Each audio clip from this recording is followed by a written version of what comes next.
My husband Richard nearly dropped his champagne flute when his mistress Melissa sashayed into my birthday celebration, her hand proudly resting on her swollen belly. She beamed around the room, completely unaware that I, the wife he told her, was just a financial complication, controlled every penny of his family's $40 million trust fund. The look of sheer panic that washed over his face as our worlds violently collided was almost worth the humiliation of that moment.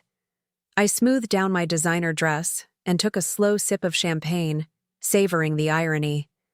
The woman he had promised a lavish future didn't know that the fortune he'd been spending on her belonged to a trust that I, as financial executor, had complete authority over.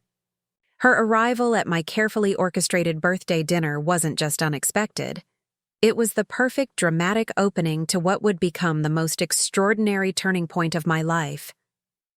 Before we jump back in, tell us where you're tuning in from, and if this story touches you, make sure you're subscribed. Because tomorrow, I've saved something extra special for you. The elegant private dining room at the Rosewood fell silent, as conversation died mid-sentence. My closest friends and family members froze, crystal glasses halfway to lips, eyes darting between Richard's ashen face, the glowing pregnant woman who had just cheerfully introduced herself as Melissa Richards' fiancée, and me, Eliza Bennett, the wife of 12 years who, according to Richard's stories, apparently no longer existed. I had suspected the affair for months. Mysterious late nights, weekend business trips, the sudden password protection on his phone. What I hadn't suspected was that he'd been promising her marriage, a family, and a life of luxury funded by money he didn't actually control. "Eliza," Richard finally choked out, his voice strangled and unfamiliar. There's been a misunderstanding." "I don't think there has," I replied, my voice steady despite the storm of emotions beneath my composed exterior. "Melissa, was it? Why don't you join us? After all, any woman carrying my husband's child should certainly be at my birthday celebration." The photographer I'd hired captured the moment perfectly, Melissa's expression transforming from confident happiness to utter confusion, Richard's face draining of all color as he realized the catastrophic collision of his two carefully separated worlds and me, raising my glass in a sardonic toast to the spectacular implosion of my marriage. What no one in that room yet realized, least of all Richard, was that this moment would trigger a series of events that would reshape all of our lives.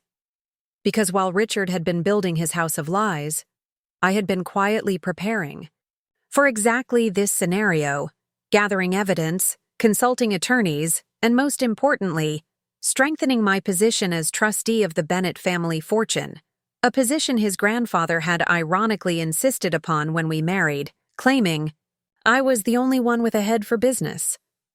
As Melissa stood frozen in the doorway, her hand still protectively cradling her belly, I gestured to an empty chair at the table.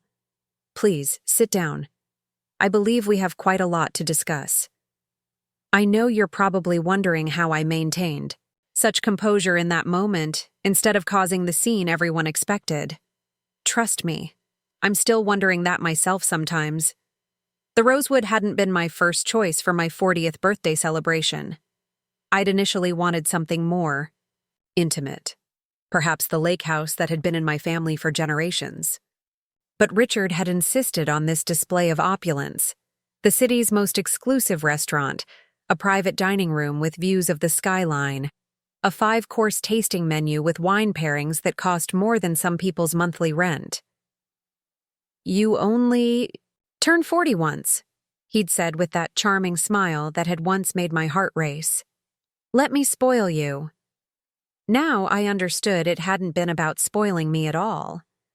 It had been about maintaining his carefully crafted image as the successful investment banker with the perfect life, an image that was critical to his positions on certain boards, his club memberships, his entire social standing in our exclusive circle, an image that was now shattering spectacularly before 22 witnesses. I should introduce myself properly. I'm Eliza Bennett, formerly Eliza Prescott of the Boston Prescotts. I met Richard during my final year at Wharton, where I was completing my MBA in financial management. He was 7 years older, already established, at his family's investment firm, Bennett and Sons, and possessed that particular blend of privilege, ambition, and charisma that seems cultivated in certain northeastern prep schools. Our courtship was a whirlwind of helicopter trips to Martha's Vineyard, weekend escapes to the Adirondacks, and intimate dinners at restaurants where the menus had no prices. 6 months later, he proposed on a private yacht off the coast of Nantucket, and I said yes, dazzled by not just the 4-carat diamond but by the future he promised, a partnership in every sense of the word. What I didn't fully understand then was that Richard's family wealth came with strings attached. Old money always does. The Bennett fortune, accumulated over generations of shrewd, sometimes questionable investments, was protected by a complex trust structure designed to preserve the capital for future generations. Richard's grandfather, Edmund Bennett, had been particularly concerned about his grandson's occasional financial impulsiveness, a polite euphemism for the gambling problem that had been carefully hidden from the public but had nearly cost him his position at the family firm before we met. When we married, Edmund insisted on a unique arrangement. While Richard would receive a generous income from the trust, I would serve as co-trustee alongside the family attorney, Jeffrey Walsh. It was unprecedented in the Bennett family history, and Richard had been furious, seeing it as a humiliating vote of no confidence. But Edmund had been immovable. "She's the only one with the financial sense to keep you from squandering everything we've built," he'd said during a tense family dinner shortly before our wedding. "If you want access to your full inheritance, you'll accept this arrangement."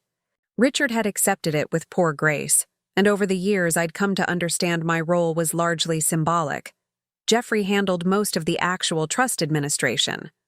Or so I thought, until Edmund's death 3 years ago changed everything. Jeffrey had called me to his office for a private meeting, without Richard.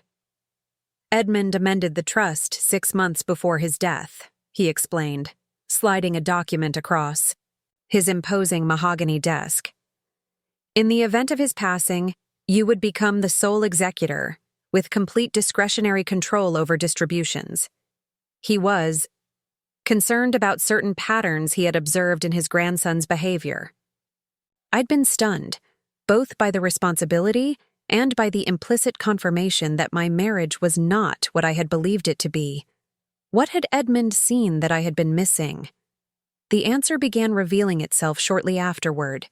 Small discrepancies in our finances, unexplained withdrawals, credit card statements delivered electronically rather than by mail as they had been for years. Richard becoming increasingly secretive about his schedule, his phone always carefully placed face down.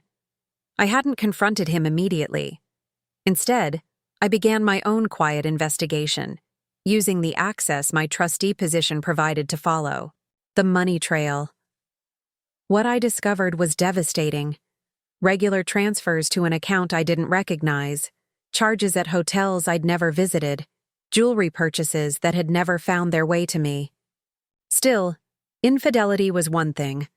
Painful but not entirely surprising given the gradual cooling of our marriage. What I hadn't anticipated was that Richard had been systematically lying about the extent of his authority over the family fortune, positioning himself as the primary controller of the Bennett wealth to everyone in his orbit, including, apparently, his pregnant mistress. As I looked around at my birthday guests, now witnessing the implosion of my marriage in real time, I realized that Richard's deception went far deeper than an affair. He had constructed an elaborate fiction about his financial position, a fiction that was about to spectacularly unravel. The photographer captured another perfect moment. Melissa slowly lowering herself into the chair I'd indicated, uncertainty replacing her initial confidence as she registered the tension in the room. Richard remained frozen, champagne flute still, suspended midair, as the first cracks appeared in the carefully constructed facade he'd maintained for who knew how long. "Richard has told me so much about his work," Melissa said, breaking the awkward silence, her voice wavering slightly, as she glanced around at the stunned faces. About the family investment firm he runs. I couldn't help but smile. The family firm he runs. Another lie. While Richard held the title of Senior Vice President at Bennett & Sons, his role was largely ceremonial. After his third major investment, mistake, the board, which included me, though Richard had never bothered to attend enough meetings to notice, had quietly moved him to a position where he could do minimal damage. Has he? I replied, my voice steady. How fascinating. Please, tell me more about what my husband has shared with you. Preparing and narrating this story took us a lot of time, so if you are enjoying it, subscribe to our channel. It means a lot to us. Now back to the story. Melissa's perfectly manicured hand trembled slightly as she reached for the water glass in front of her. The diamond on. Her left ring finger caught the light, a 3-carat oval that looked strikingly similar to one I'd noticed missing from Richard's grandmother's collection last month. I'd assumed he'd had it appraised for insurance purposes.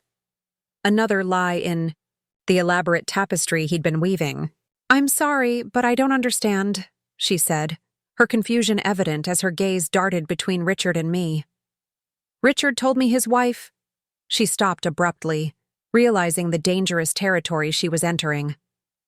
Please, continue, I encouraged, keeping my voice measured despite the acid churning in my stomach.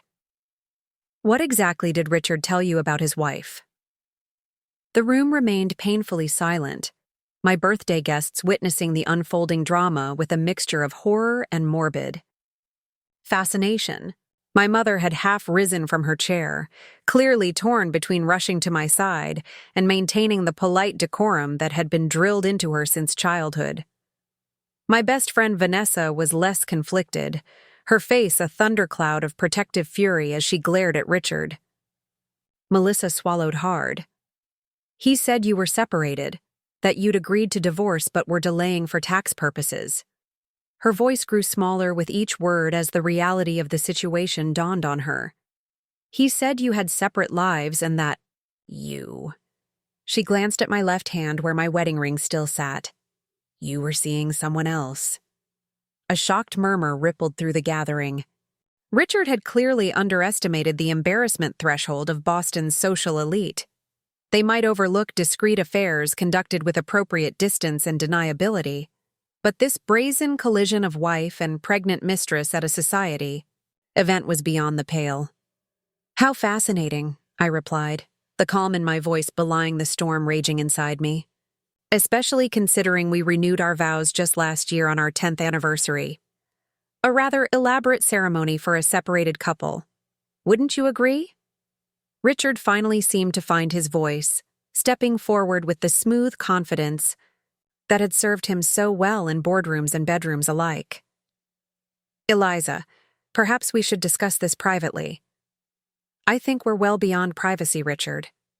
I turned my attention back to Melissa, who was now visibly distressed, one hand still protectively curved around her belly. Despite everything, I felt a flicker of sympathy for her. She was young, mid-20s at most, and clearly believed whatever fiction Richard had crafted. How far along are you? I asked, gesturing toward her belly. 7 months, she answered, automatically, then looked horrified at having responded so candidly. I did the mental calculation.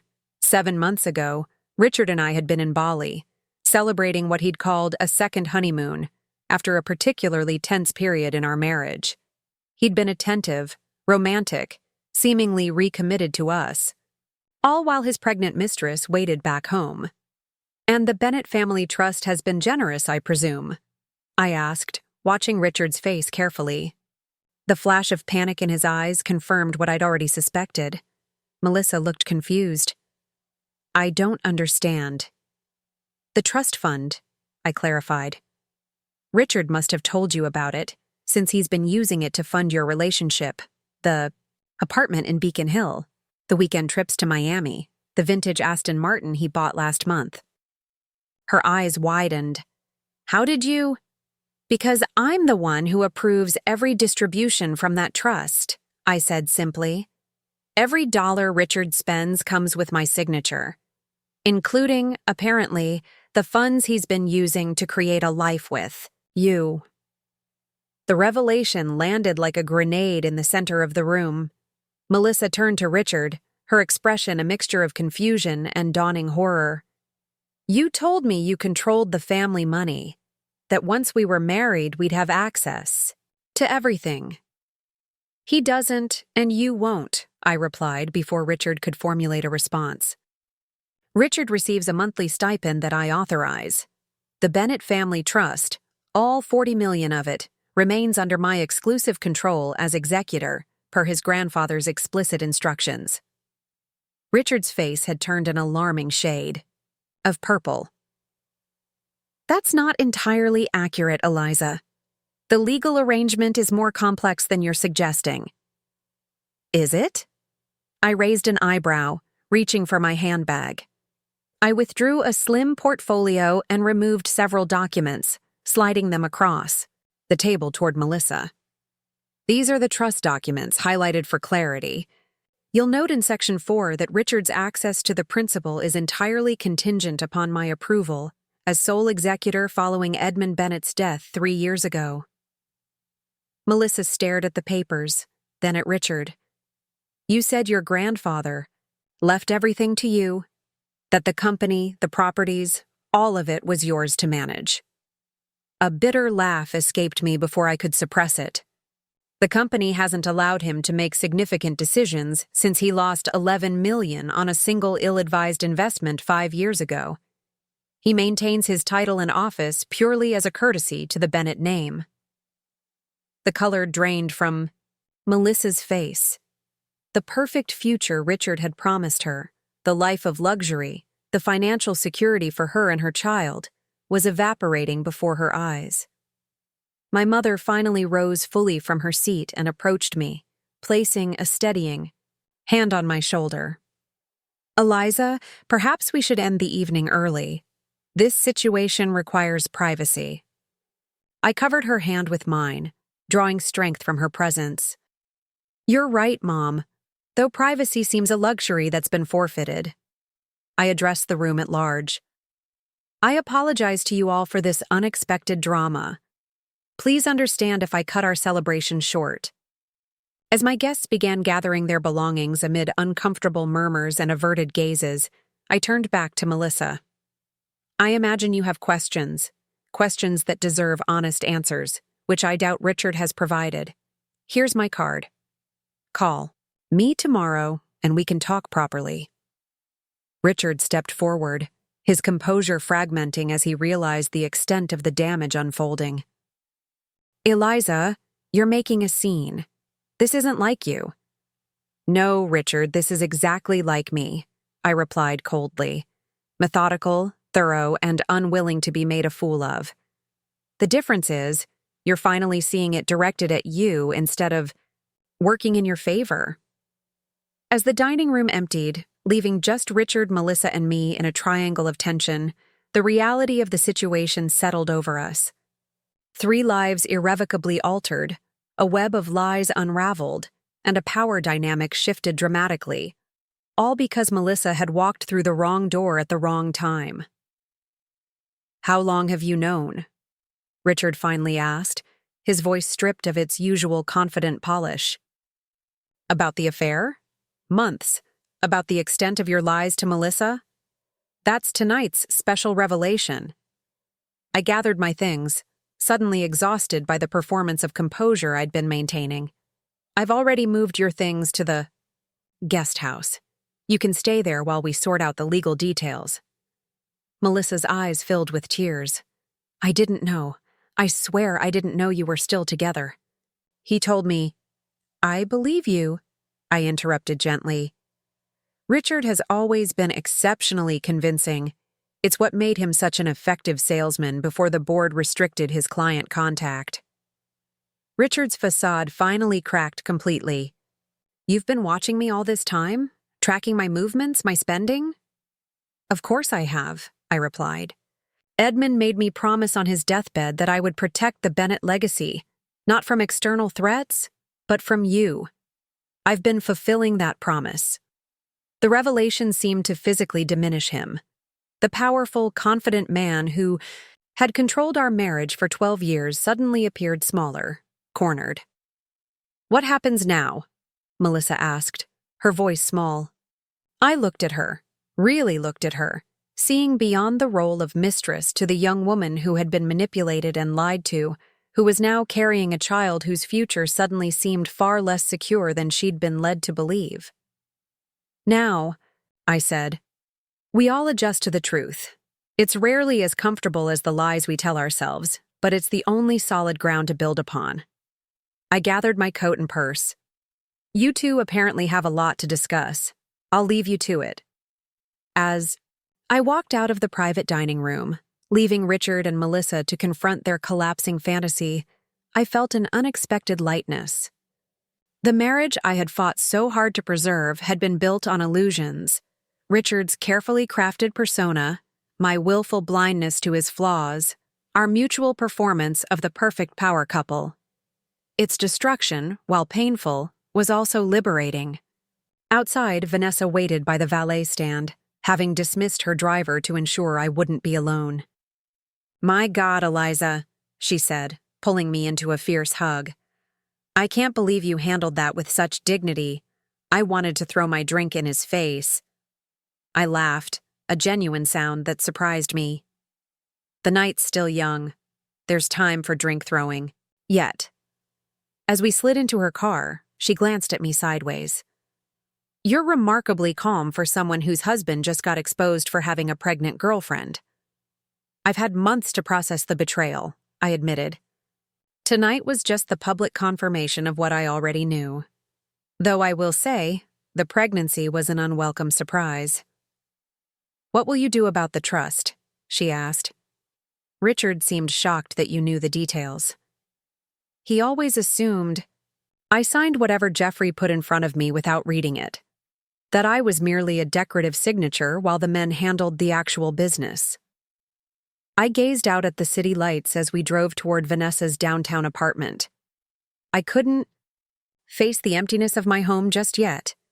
He forgot that before I was Mrs. Bennett, I was Eliza Prescott with an MBA from Wharton and a job offer from Goldman Sachs that I turned down to support his career. Vanessa shook her head. "Men like Richard always underestimate women like you. It's their fatal flaw." "And it will be his downfall," I agreed, a new resolve hardening within me. Edmund Bennett saw what I was blind to for years, that Richard is brilliant at creating the appearance of success while systematically destroying actual value. He made me executor to protect the family legacy from Richard's worst impulses. "And now?" Vanessa asked, pulling into her building's garage.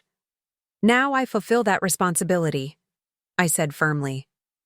Not just to honor my promise to Edmund, but because there's a child involved, a Bennett heir, regardless of the circumstances of conception.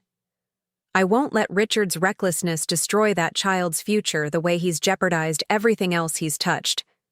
As we rode the elevator to Vanessa's penthouse, I found myself mentally cataloging the steps I would need to take in the coming days. Meeting with Jeffrey to review the trust provisions regarding divorce, securing the family properties, limiting Richard's access to Bennett & Sons' operational information, and, most unexpectedly, determining how to ensure Melissa and her unborn child were treated fairly despite the painful circumstances.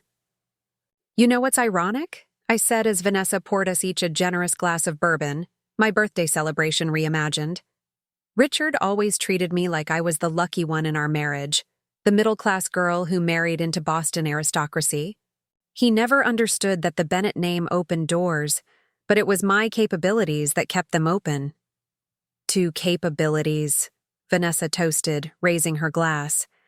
And to the look on Richard's face when he realized he'd been outplayed by the woman he underestimated. I clinked my glass against hers, allowing myself a smile.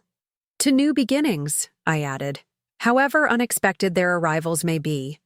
Later, as I lay awake in Vanessa's guest room, I scrolled through the birthday photos the photographer had sent to my phone, images captured before Melissa's arrival showing a woman I barely recognized, poised, polished, and completely unaware that her life was about to implode and reform into something entirely new. The final image in the series showed me walking out of the restaurant, shoulders back, head high, alone but unbowed. It wasn't the birthday celebration I had planned, but it had become something far more significant. The day I stopped being Richard, Bennett's carefully curated wife, and reclaimed my identity as Eliza, executor, strategist, and architect of my own future. Morning arrived with the sharp clarity that follows life-altering revelations. I awoke in Vanessa's guest room to 17 missed calls from Richard, 4 voicemails, and 38 text messages ranging from apologetic to accusatory. I ignored them all, focusing instead on the single text from an unknown number. "This is Melissa. Can we meet today? Alone." The directness surprised me. I'd expected her to run back to Richard, to choose the comforting lies over the harsh truth. That she hadn't spoke to a strength I hadn't anticipated. "I'll be at Cabot's Cafe on Newbury at 11, I texted back. Public enough to discourage drama, private enough for an honest conversation. Vanessa appeared in the doorway, already dressed. For her morning run, 2 steaming mugs of coffee in hand. "How are you feeling?" she asked, handing me one. "Strangely clear," I replied, taking a grateful sip. "Like I've finally put down a heavy weight I didn't realize I was carrying." She settled at the foot of the bed. "Your phone's been lighting. Up all night." "Richard?" "Mostly. Also Melissa. She wants to meet."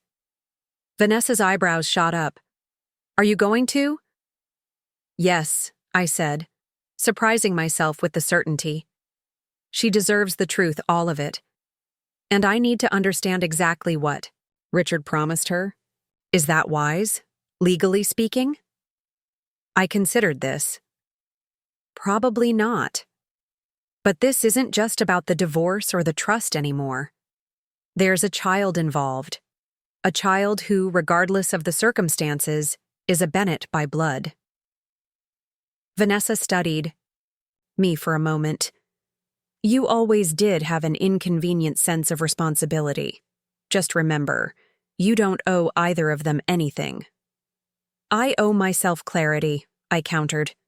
"And I owe Edmund's memory the protection of his legacy, which now includes an unborn grandchild he never knew about." After showering and borrowing a casual outfit from Vanessa, I couldn't face returning home just yet. I called Jeffrey Walsh, the Bennett family attorney who had served 3 generations of the family with discreet competence. "I've been expecting your call," he said when his secretary put me through. "News travels fast in certain circles." "Then you know I need to meet with you urgently. I've cleared my afternoon. Come by at 2. He paused. "Eliza, I want you to know that while I represent the Bennett family interests as a whole, Edmund was explicit about my primary duty being to you as executor. Whatever course you choose to take, you have my full support." The reassurance settled something in me. "Thank you, Jeffrey. That means more than you know. I'll see you at 2. Cabot's Cafe was busy with the late-morning crowd when I arrived. Professionals lingering over laptops, tourists consulting, guidebook students hunched over textbooks. I chose a table in the back corner that offered a view of the entrance and ordered a pot of Earl Grey, needing something stronger than coffee but not quite ready for the wine I was craving. Melissa arrived precisely at 11, her confident stride, belying the nervousness evident in her face. She'd changed from the fitted emerald dress of last night into simpler attire, maternity jeans, an oversized sweater, minimal makeup. Without the glamour, she looked younger, more vulnerable, and I felt a renewed surge of anger toward Richard for manipulating someone so clearly out of her depth in his world. "Thank you for meeting me," she said, lowering herself carefully into the chair across from me. "Would you like something to drink?" I offered, signaling the waiter. "The ginger tea here is excellent. I practically lived on it during my first trimester." She looked startled by this personal disclosure. "You have children?" A familiar pang shot through me. "No." I miscarried in my second trimester. We tried again for several years before the doctors confirmed I couldn't carry to term. I'm sorry, she said, and seemed genuinely to mean it. Richard never mentioned. I imagine there's quite a lot Richard never mentioned, I replied, keeping my tone neutral. That's why we're here, isn't it? To fill in the gaps in each other's understanding. The waiter arrived, and Melissa ordered the ginger tea. When he departed, she folded her hands on the table, composing herself. I need to know the truth, she began. All of it. I thought I was building a future with a man who... She trailed off, then squared her shoulders. Just tell me what I'm really dealing with here. I poured myself another cup of tea, considering where to begin. Richard and I met 13 years ago.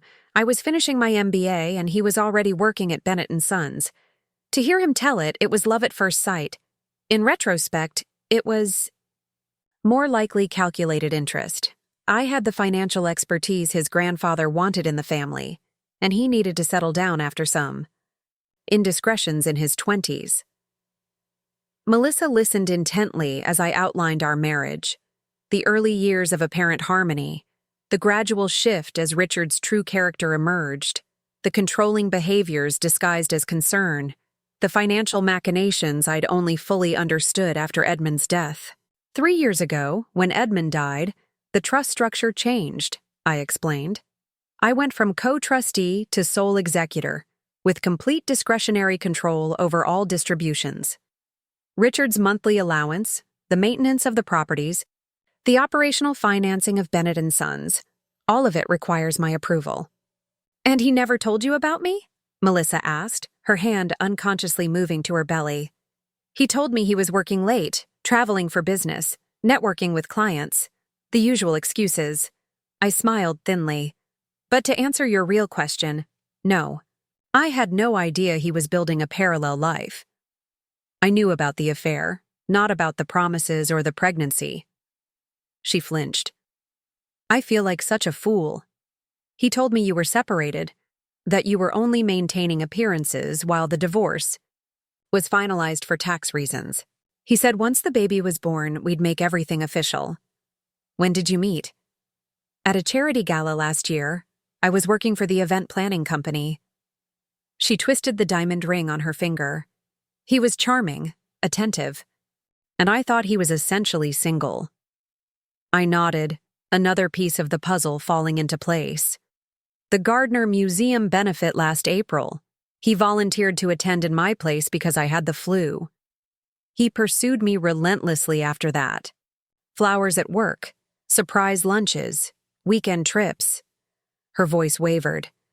3 months in, he told me he was in love with me.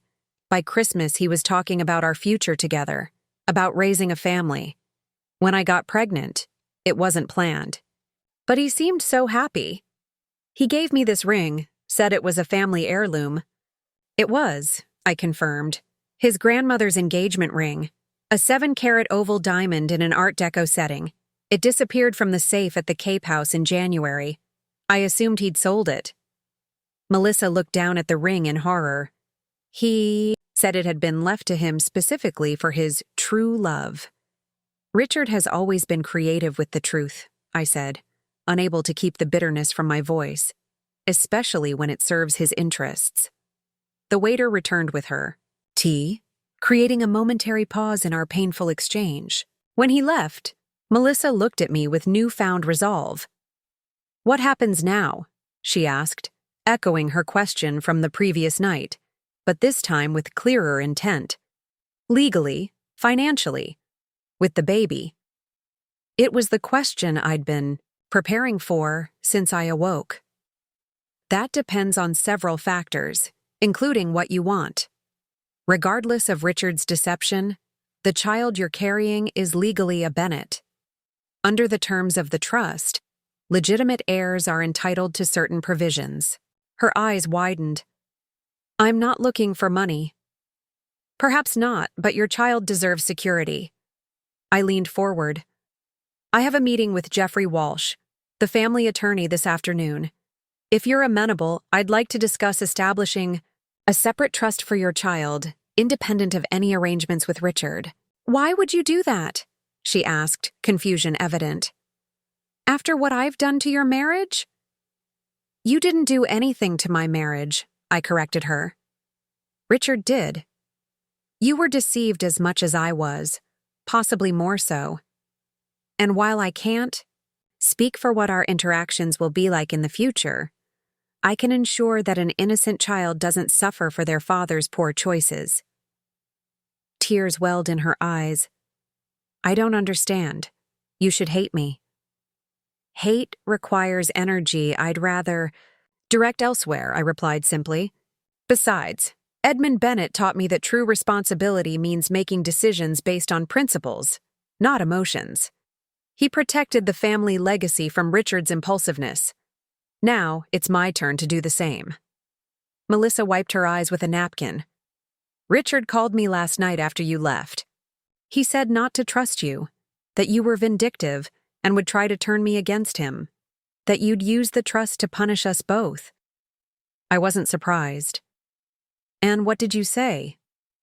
"That I needed to hear your side before I made any decisions." She straightened in her chair. He didn't like that. A reluctant respect bloomed within me. This young woman, betrayed and vulnerable, still had the strength to seek truth rather than comfort. "May I ask you something personal?" I said, finishing my tea. She nodded. "Are you in love with him? Beyond the promises and the lifestyle, do you genuinely love Richard himself?" Melissa considered this with surprising thoughtfulness. "I thought I was," she finally said. "But I'm realizing I was in love with who I believed him to be, not who he actually is." She touched her belly again. "I wanted my child to have a father who was honest, faithful, and trustworthy. The man I met last night in that dining room isn't any of those things." The simple clarity of her assessment struck me. How long had I continued loving a man who no longer existed, if he ever had? How many years had I spent justifying, rationalizing, and diminishing my own worth to preserve the illusion of a marriage? "Richard will make promises now," I warned her. Dramatic gestures, tearful apologies, elaborate explanations that make his behavior seem almost reasonable. "It's what he does when cornered." "I know," she said quietly. "He's already started. Last night he said he'd kept us separate because he was trying to protect everyone's feelings until the right moment. That he was planning to tell you everything after the baby was born." I couldn't help but laugh, a short, sharp sound devoid of humor. "Always the strategist, our Richard." "I told him I needed time to think," she continued. "He didn't take it well, said I was being emotional and irrational because of pregnancy hormones." The familiar phrase sent a chill through me. He used to say the same to me. Any legitimate concern or disagreement was dismissed as emotional or irrational. It's how he maintains control. A look of recognition crossed her face. "He does that all the time. I thought he was being protective, but he was ensuring you doubted your own perceptions," I finished for her, "making you dependent on his version of reality."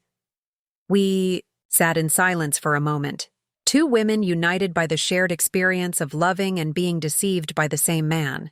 Finally, Melissa removed the diamond ring from her finger and placed it on the table between us. "This belongs to your family, not to me." I stared at the glittering heirloom. Edmund had given it to his wife Dorothy on their 50th anniversary, replacing the more modest ring of their youth. It represented a lifetime of genuine partnership and trust, everything my marriage to Richard had failed to become. "Keep it for now," I said, surprising myself. "Not as an engagement ring, but as collateral. A reminder that regardless of what Richard may say or do in the coming days, there are concrete truths he cannot change." She hesitated, then nodded, slipping the ring into her purse rather than back onto her finger, a small but significant gesture of independence. "I should go," she said, gathering her things. "Thank you for, well, not being what I expected. Expectations can be dangerous things, I replied, signaling for the check, especially when they're crafted by others rather than formed through our own observations. As we parted outside the cafe, I felt a strange sense of connection to this woman who, in another reality, might have remained forever my anonymous replacement. Instead, she had inadvertently become an ally in understanding the true nature of the man we had both mistakenly loved. Walking toward Jeffrey's office through the familiar streets of Boston, I realized the meeting with Melissa marked a crucial turning point, not just in the unfolding drama of my collapsing marriage, but in my understanding of myself. For years, I had defined my worth through Richard's estimation, measuring my success by his approval.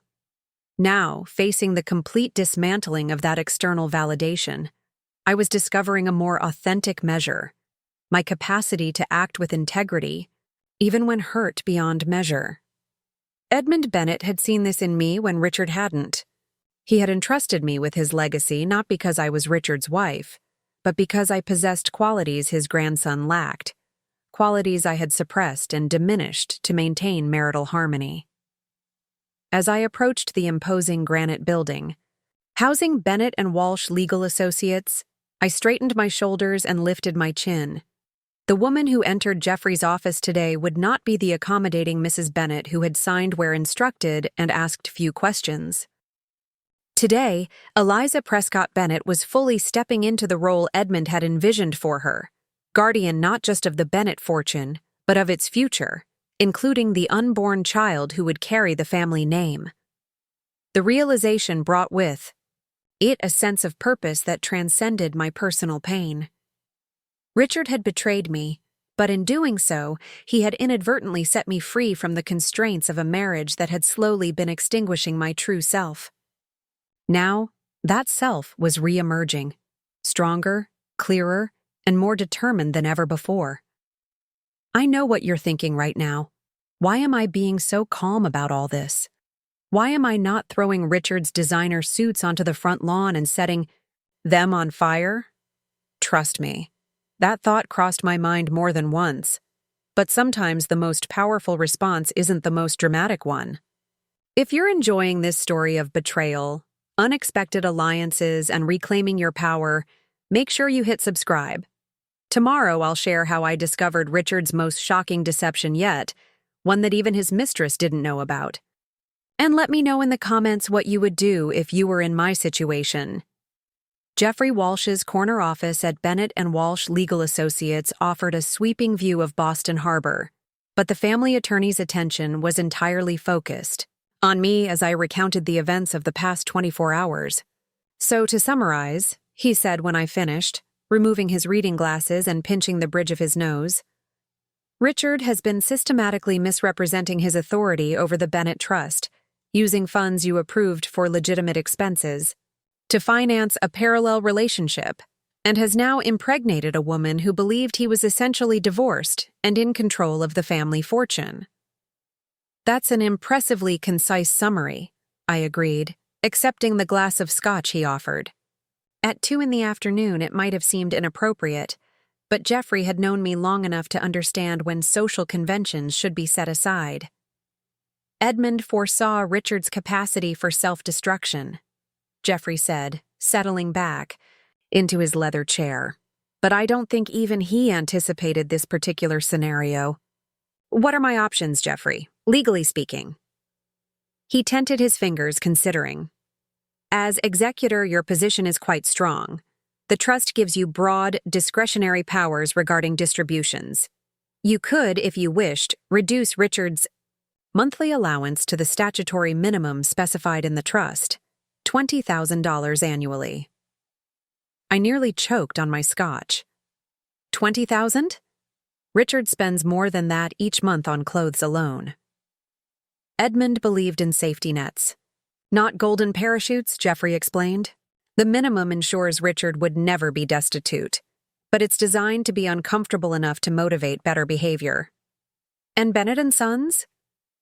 Richard's position is primarily ceremonial, as you know. The board, which includes you, has the authority to remove him for cause. The evidence of financial impropriety you've gathered would certainly qualify. I considered this, swirling the amber liquid in my glass. And Melissa's child? Jeffrey nodded approvingly, as if I'd asked exactly the right question.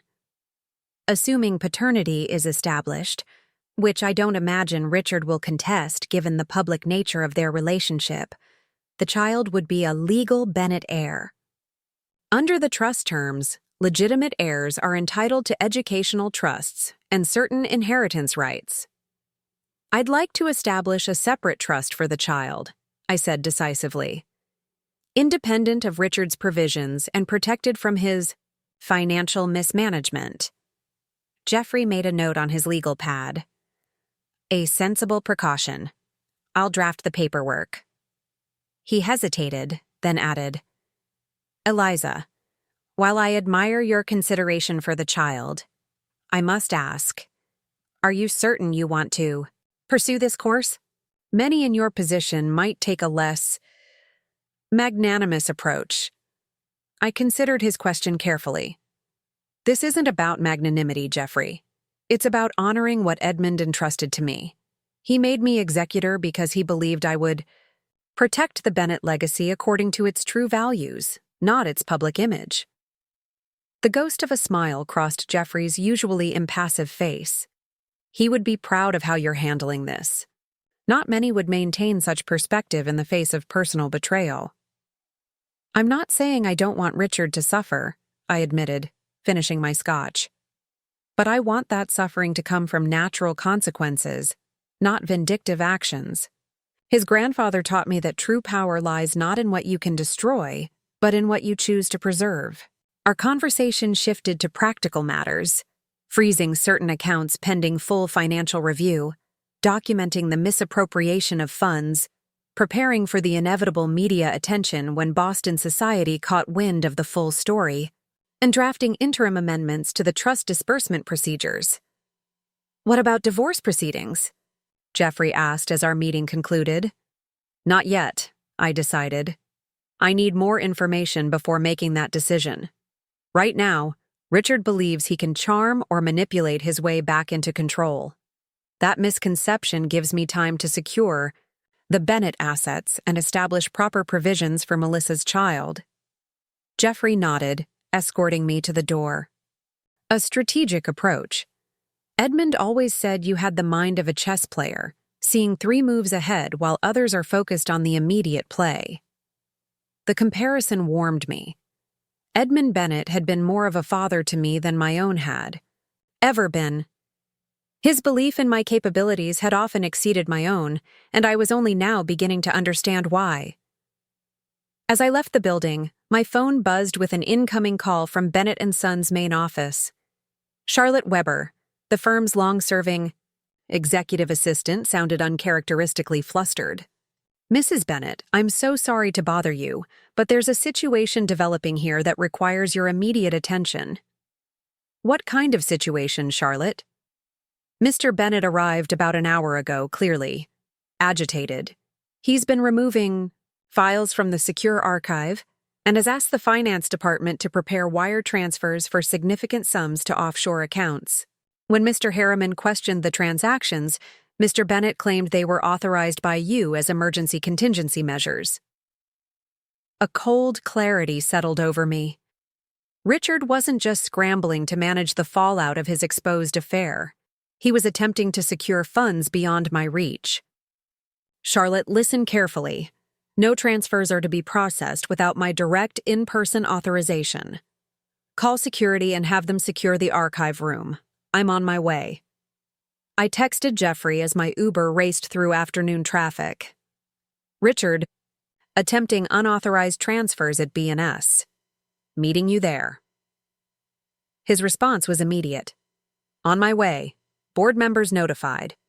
The Bennett & Sons Investment Group headquarters occupied the top 8 floors of a glass tower in the financial district, its lobby dominated by an imposing portrait of Edmund Bennett. I'd always found it slightly intimidating. The stern, gaze of the family patriarch seemingly evaluating everyone who entered his domain. Today, however, I drew strength from that painted scrutiny. The security team, already alerted by Charlotte, met me at the executive elevator. "Mrs. Bennett," Mr. Walsh called ahead with instructions.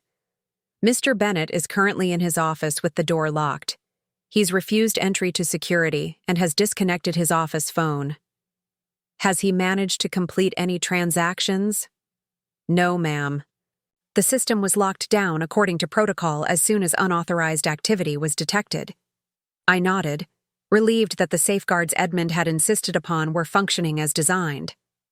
"I'll handle this personally." Richard's corner office occupied prime real estate on the 52nd floor, with floor-to-ceiling windows offering panoramic views of the city. The space had always struck me as excessively grand for someone who performed so little actual work, but Edmund had insisted on maintaining certain appearances.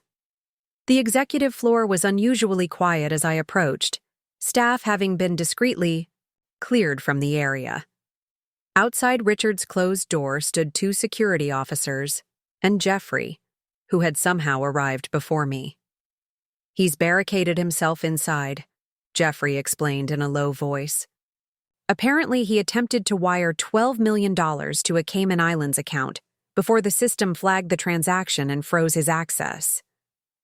$12 million, I repeated, the enormity of the theft attempt sinking in. "That's not impulsive. Panic, that's premeditated." Jeffrey nodded grimly.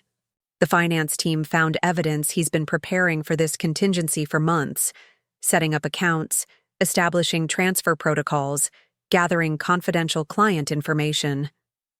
A strange calm settled over me. The Richard I thought I knew, selfish, and entitled but fundamentally tethered to certain principles, had never existed. The man behind that door was a stranger who had been planning his escape long before Melissa accidentally exposed his double life. "Is the board assembled?" I asked. "Emergency session, conference room A," Jeffrey confirmed. "All members present, or on secure video link." "Good. Let's deal with Richard first, then address the board." I approached the heavy mahogany door and knocked firmly. "Richard, it's Eliza. Open the door." Silence. "I know you're in there, and I know what you've been attempting to do. The accounts are frozen, the transfers canceled. There's nowhere to run." More silence, then finally, his voice, slurred slightly in a way that suggested he'd been drinking. "Come to gloat, Eliza? To watch the final act of your carefully orchestrated humiliation?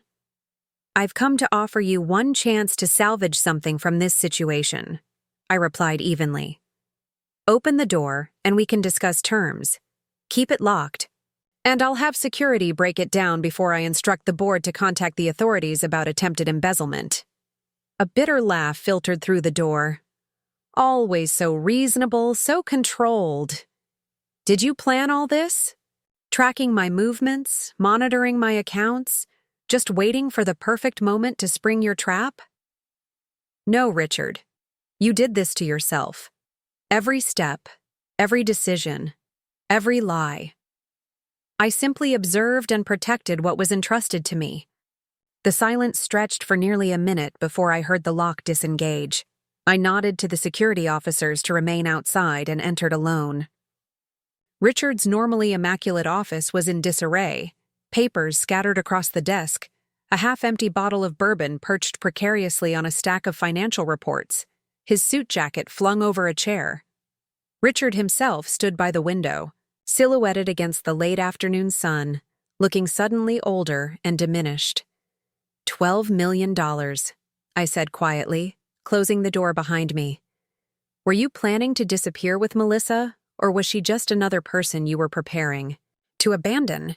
He turned, and I was startled by his appearance. Tie loosened, shirt rumpled, the carefully maintained facade of the polished executive completely dissolved.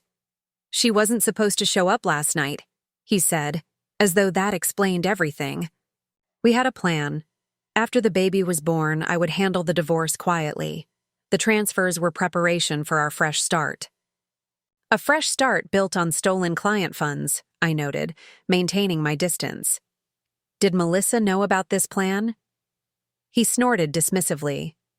Melissa knows what I tell her to know. She's a beautiful distraction, not a partner in decision-making. The casual cruelty in his assessment confirmed what I'd begun to suspect. Melissa was as much a victim of his manipulations as I had been, perhaps more so given her youth and the child she carried. So you were planning to flee with the money, perhaps take Melissa and the baby if convenient, and leave behind the financial wreckage of Bennett and Sons. I moved to his desk, surveying the scattered documents, client account information, offshore, banking details, property listings in countries with minimal extradition agreements with the U.S. It wasn't theft, he insisted, a flash of the old Richard emerging in his indignant tone. Those are Bennett accounts, Bennett money, my birthright. Your birthright, I repeated, which your grandfather explicitly placed under my control because he foresaw exactly this type of behavior. I picked up a document detailing a property in Monaco, a lavish villa overlooking the Mediterranean. How long have you been planning this, Richard? Was it before or after you met Melissa? He looked away, unwilling or unable to meet my gaze. Edmund never trusted me. From the beginning, he treated me like I was incapable of managing what should have been mine by right. He gave you every opportunity to prove him wrong, I countered. Multiple positions at the firm, mentorship from the best in the industry, second and third chances after significant failures. What he didn't give you was unchecked power to destroy what took generations to build. Richard moved to the small bar in the corner of his office, reaching for a clean glass. I noted with detached interest how his hands trembled slightly as he poured another measure of bourbon. "What happens now?" he asked, echoing the question both Melissa and I had posed in the past 24 hours.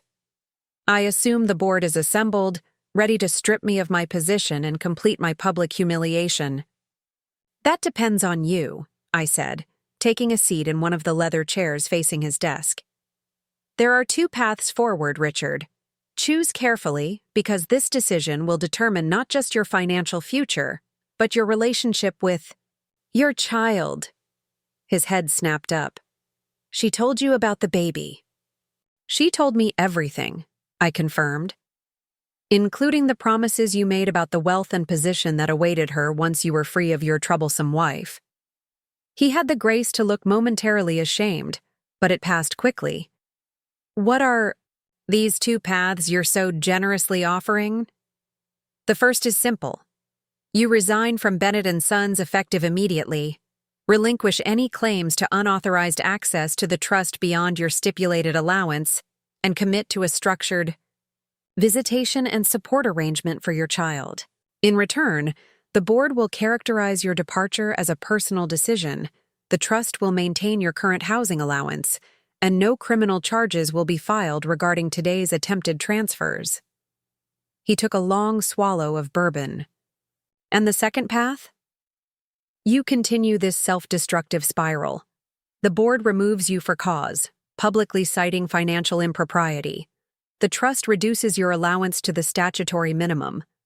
Criminal charges are filed for the attempted embezzlement, with all the attendant publicity and legal consequences. And any relationship with your child will be governed by court-mandated arrangements rather than family-negotiated agreements." Richard stared at me, searching for weakness or hesitation. Finding none, he sank into his chair, suddenly looking every day of his 45 years. "You've thought of everything," he said finally, a note of grudging respect in his voice. "The perfect trap." "Not a trap, Richard. Natural consequences. There's a difference." I stood, smoothing down my borrowed outfit. "I'll give you 10 minutes to decide. The board is waiting." As I turned to leave, he called after me. "You know, my grandfather always said you were the best investment he ever made. I never understood what he meant until now." I paused at the door, looking back at the man I had once loved, now revealed as someone I had never truly known. "I wasn't an investment, Richard. I was a person who deserved better than what you offered. So did Melissa. So does your child. Remember that when you make your choice." Stepping back into the hallway, I took a deep breath, steadying myself for the board meeting to come. Whatever Richard decided, a significant chapter of my life was ending. What remained to be written was entirely up to me, a blank page both terrifying and exhilarating in its possibilities. The Bennett & Sons boardroom fell silent as I entered, Jeffrey a half step behind me. 14 faces turned toward me, the complete board including 3 video feeds from members who couldn't attend in person. These were the stewards of a financial legacy spanning 4 generations, men and women who had known Richard his entire life and had worked alongside Edmund Bennett for decades. William Porter, the board chairman and Edmund's oldest friend, spoke first. "Eliza, thank you for joining us on such short notice. I understand we're facing an unprecedented situation." "That's putting it mildly, William," I replied, taking the seat at the head of the table, a position traditionally reserved for the Bennett family representative, but one Richard had rarely occupied, preferring to delegate board meetings to others he deemed better suited to the tedium. I surveyed the faces around the table, noting the varying degrees of concern, curiosity, and in some cases, barely concealed satisfaction. Not everyone on the board had appreciated Richard's entitled approach to his position. As you've been informed, Richard attempted to execute unauthorized transfers totaling approximately $12 million to offshore accounts this afternoon. I began, my voice steady. This appears to be part of a longer-term strategy to divert company and trust assets, potentially in preparation for leaving the country. Murmurs rippled around the table, but I continued. Thanks to the safeguards implemented by Edmund, the transfers were flagged and halted before completion. Richard is currently in his office considering the options I've presented to him. "What are those options?" asked Victoria Harrington, one of the newer board members who had frequently clashed with Richard over investment strategies. Option 1. Resignation, cooperation, and a dignified transition that protects both the company and the Bennett name. Option 2. Forced removal, criminal charges, and public exposure of his actions. William leaned forward. "And you believe he'll choose the first option?" "Richard values appearance above all else," I replied. "The prospect of public humiliation is a powerful motivator." As if on cue, the boardroom door opened and Richard entered. He had straightened his tie and put on his jacket, but the rumpled shirt and reddened eyes betrayed his emotional state. Still, he mustered his characteristic charm as he addressed the room. "Ladies and gentlemen, I apologize for the unorthodox circumstances of this meeting." His voice was steady, his posture upright, a masterful performance that might have been convincing if I hadn't witnessed his breakdown minutes earlier. "After careful consideration of recent events," he continued, "I've decided it's appropriate for me to step back from my operational role at Bennett & Sons, effective immediately. My wife," he glanced at me, a flicker of something unreadable crossing his face, "has kindly agreed to work with me on a transition plan that ensures the continued stability of the firm." The relief in the room was palpable. No messy public removal, no potential scandal to rattle client confidence. Richard had chosen the path of least resistance, as I'd known he would. William nodded gravely. "The board appreciates your decision. Richard, we'll work with Eliza to ensure a smooth transition." He turned to me, a question in his eyes. "I'll remain as the Bennett family representative on the board," I confirmed, "and will continue to oversee the trust's investment interests. Jeffrey will draft the necessary documentation to formalize these arrangements." Richard remained, standing, clearly expecting some acknowledgement of his gracious decision. When none came, he cleared his throat awkwardly. "If there's nothing else, I'll clear out my office." "Actually," I interjected, "security will pack and deliver your personal effects. Your access to the building has been suspended, effective immediately." For a moment, raw fury flashed across his face, the mask of civility slipping to reveal the anger beneath. But as quickly as it appeared, it vanished, replaced by a tight smile. "Of course. Sensible precaution." He nodded stiffly to the board. It's been a privilege serving with you all. No one responded. Richard's charm, which had smoothed over so many missteps throughout his career, had finally lost its effectiveness. He was, for perhaps the first time in his life, experiencing the consequences of his actions without a safety net. As the door closed behind him, the board erupted in overlapping questions. I raised a hand, calming the chaos. I know you have concerns. I'll address them all. But first, we need to focus on stabilizing client relationships and ensuring operational continuity. For the next 2 hours, we worked through the immediate issues: client communications, interim leadership, structure, financial reviews to determine if Richard's attempted embezzlement was an isolated incident or part of a pattern. Through it all, I found myself drawing on skills I had honed but rarely showcased during my marriage: analytical thinking, strategic planning, decisive leadership. As the meeting concluded, William approached me privately. "Edmund would be proud," he said quietly. "He always believed you were the real strength behind the Bennett name, though Richard never saw it." "Richard saw what he wanted to see," I replied. "In me, in the company, in his life." Reality was always optional for him. William's weathered face creased in a sympathetic smile. "What will you do now, about the marriage, I mean?" I considered the question carefully.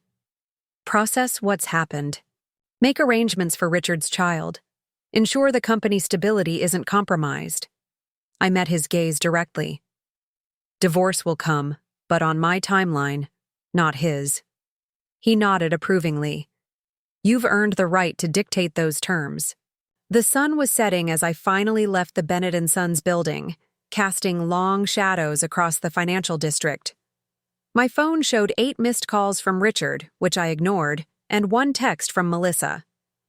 "Can we talk again tomorrow? There's something else you should know." I stared at her message, wondering what further revelations awaited. How much more complicated could this situation become? Exhaustion suddenly overwhelmed me.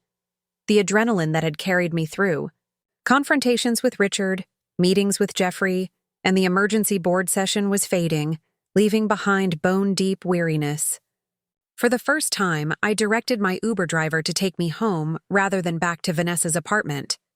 Whatever awaited me there, emptiness, memories, Richard's lingering presence, I needed to face it eventually. Tonight seemed as good a time as any to begin reclaiming my space. The Bennett family estate in Beacon Hill had been my home for 12 years, but as the car pulled through the wrought iron gates, it felt oddly unfamiliar, as if I were seeing it through new eyes. The Neo-Georgian facade with its perfect symmetry, the meticulously maintained gardens, the subtle lighting that highlighted architectural features, all of it spoke to the careful curation of an image. Had I ever felt this was truly my home? Or had I, like Richard, been playing a role all these years, the perfect corporate wife, the gracious hostess, the supportive partner? As I unlocked the front door, I braced myself for a wave of emotion that never came. Instead, I felt curiously detached as I moved through the formal entryway into the main living areas. The house was silent, the staff having been given the day off after news of the previous night's drama had inevitably reached them. I bypassed the grand staircase leading to the master suite and headed instead for Edmund's study, a room Richard had wanted to renovate after his grandfather's death, but that I had insisted remain untouched. It was the one space in the house that had always felt authentic to me. Edmund's leather chair creaked as I settled into it, the familiar scent of books and the faint trace of his pipe tobacco providing unexpected comfort. On the wall opposite his desk hung a photograph I had always loved. Edmund as a young man standing proudly beside his first office building, his expression reflecting not arrogance, but quiet determination. He had built something lasting from nothing, guided by principles that Richard had never fully embraced. I wondered what he would make of the situation now, his grandson exposed as a fraud, his legacy protected by the woman he had handpicked as guardian, a Bennett heir on the way under the most unexpected circumstances. I poured myself a small measure of Edmund's favorite scotch from the decanter that still sat on his desk and raised it in a silent toast to the man who had seen something in me that I was only now beginning to recognize in myself. My phone buzzed with a text from Jeffrey. All necessary paperwork filed. Richard's resignation publicly announced as personal decision to pursue other opportunities. Interim leadership team in place. Call if you need anything. Then another from Vanessa. Saw the news about Richard stepping down. You okay? Guest? Room still available if you need sanctuary. I smiled at her concern but texted back, I'm home. Time to reclaim my space. Talk tomorrow? As I set my phone down, my gaze fell on Edmund's old leather journal lying on the corner of his desk. I had never opened it, respecting his privacy even after death, but something compelled me to reach for it now, as if it might contain wisdom, specifically meant for this moment. The journal fell open naturally to a page near the end, Edmund's distinctive handwriting filling the cream-colored paper. Signed the amended trust documents today. Eliza will have full control after I'm gone. Richard fought against it, of course, but fails to understand that this is protection, not punishment. She has the clearest vision of anyone in this family since my Margaret. When the storms come, and they will, Eliza will be the one to navigate through them. Richard would drive the ship straight onto the rocks while insisting the waters were calm. Tears blurred my vision as I read his words he had never spoken to me directly but had committed to paper with absolute certainty. He had known, somehow, that this day would come. Had prepared for it. Had armed me with the authority to handle it. For 12 years, I had carefully constructed my identity around being Richard's wife, suppressing parts of myself that didn't fit neatly into that role. Now, as that identity crumbled, I was discovering that a stronger self had been waiting underneath, one that Edmund had recognized long before I did. Tomorrow would bring fresh challenges, another conversation with Melissa, formal divorce proceedings to initiate, a company to help stabilize, a child's future to secure.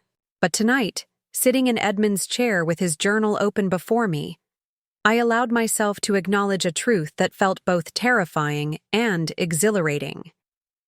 The end of my marriage wasn't a failure, but a beginning. Not a loss, but a reclamation. For the first time in years, I was exactly where I needed to be. The morning light streamed through Edmund's study, where I had fallen asleep in his leather chair, the journal still open on my lap. For a moment I was disoriented, memories of the previous day flooding back in fragments. Richard's attempted embezzlement, the board meeting, Melissa's cryptic text about something else I should know. My phone showed 3 missed calls from my mother, undoubtedly concerned after news of Richard's resignation had hit the business pages. The Boston financial community was small and gossipy. By now, speculation would be rampant. After a quick shower and change of clothes, I made my way to the kitchen, surprised to find Mrs. Peterson, our longtime housekeeper, already preparing breakfast. I thought you might need a proper meal, she said, sliding a cup of coffee across the counter with the familiarity of someone who had known me for over a decade. The staff has been concerned. Thank you, Helen, I replied, gratefully, accepting the coffee. I appreciate you coming in. She hesitated, then added, Mr. Bennett collected his things from the guest house last night while you were out.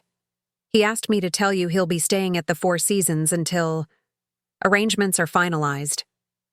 So, Richard had chosen the city's most expensive hotel, a public statement that despite his professional setback, he remained a man of means and status. Typical. Did he say anything else? Only that some of his mail should be forwarded there. She paused, choosing her words carefully. And that the young lady who visited your birthday might be calling.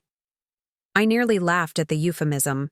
The young lady who had exposed his double life was now reduced to a vague social connection. Thank you for letting me know.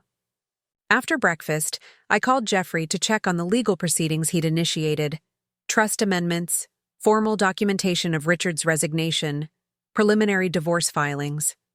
Everything was proceeding smoothly. The financial audit team will have preliminary results by Friday, he informed me.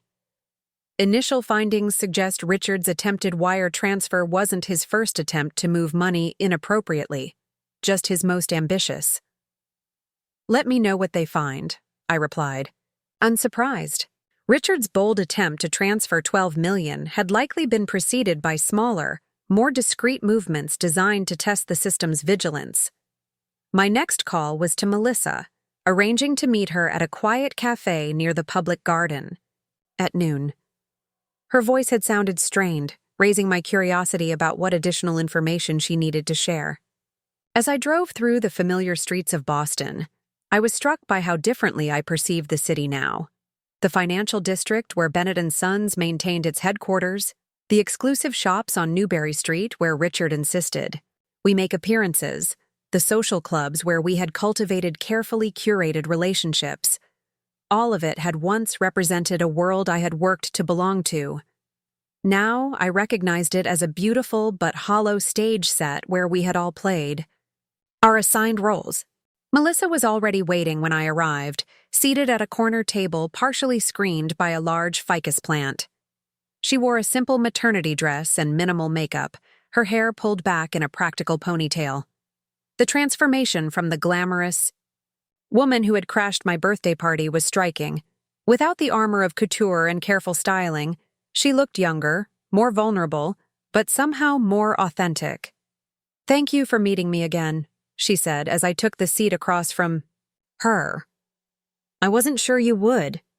"Your message suggested there was something important I should know," I replied, ordering a sparkling water from the hovering waiter. She fidgeted with her napkin, clearly nervous. "Have you spoken with Richard since yesterday?" "No, I understand. He's taken a suite at the Four Seasons." She nodded, unsurprised. "He called me last night. He was not himself. Angry, accusatory, talking about how everyone had betrayed him." "That sounds entirely like himself, actually," I observed dryly. Richard has always excelled at positioning himself as the victim of others' actions rather than the architect of his own problems. A flicker of recognition crossed her face. "He said things would be different now, that plans had changed, but he had a new strategy." She looked up, meeting my eyes directly. "He wanted me to sign some papers." My instincts sharpened. What kind of papers? Legal documents. Something about being a beneficiary of a trust he was establishing.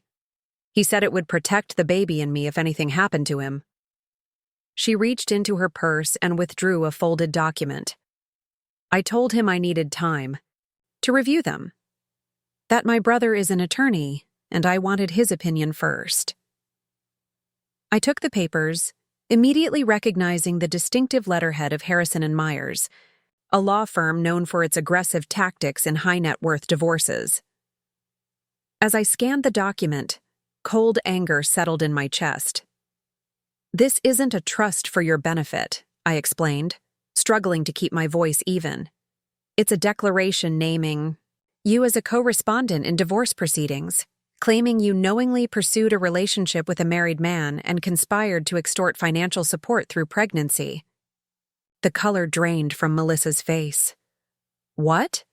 No, that's not—" "He told me it was protection for the baby." "If you had signed this, it would have given Richard leverage to claim I was financially persecuting both of you out of jealousy. It paints you as a knowing participant in an affair rather than someone who was deceived about his marital status." Tears welled in her eyes. "I almost signed it last night. He was so insistent, so convincing about how it would protect us." Her hand moved protectively to her belly. "I only hesitated because he seemed so different, angry, calculating. Not the man I thought I knew." "That is the man you know," I said gently. "The version you fell in love with was carefully crafted to gain your trust and affection. This," I tapped the document. This is Richard without the mask. She wiped her eyes with a trembling hand. There's more. When I wouldn't sign immediately, he started making threats. Said if I didn't cooperate, he'd make sure I regretted it. That he had friends in family court who would ensure I lost custody once the baby was born.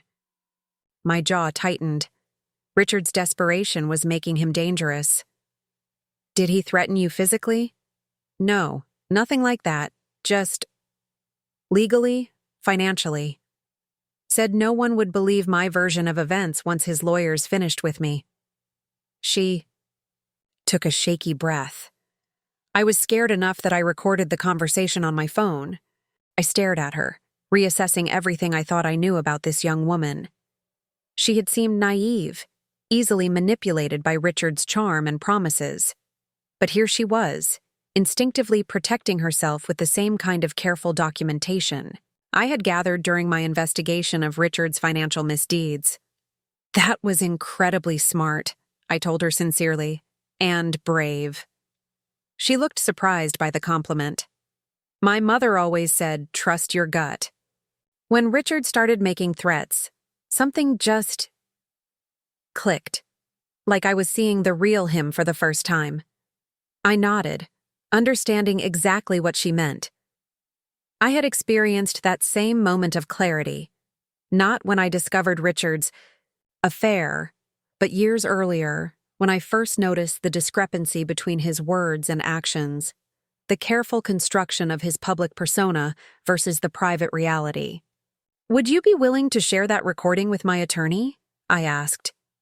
It could be significant in ensuring proper protections for you and your child. Yes, she said without hesitation. I want this baby to be safe, financially and emotionally. If Richard is willing to manipulate me like this, I can't trust him to be a proper father. As she sent the audio file to my phone, I considered the strange alliance forming between us, the wife and the mistress, united not by affection for each other, but by the shared experience of Richard's manipulation and a mutual concern for an innocent child. What will happen now? Melissa asked, echoing the question that had become a refrain throughout this unfolding drama. I'll have Jeffrey add this attempted manipulation to the divorce filing, I explained.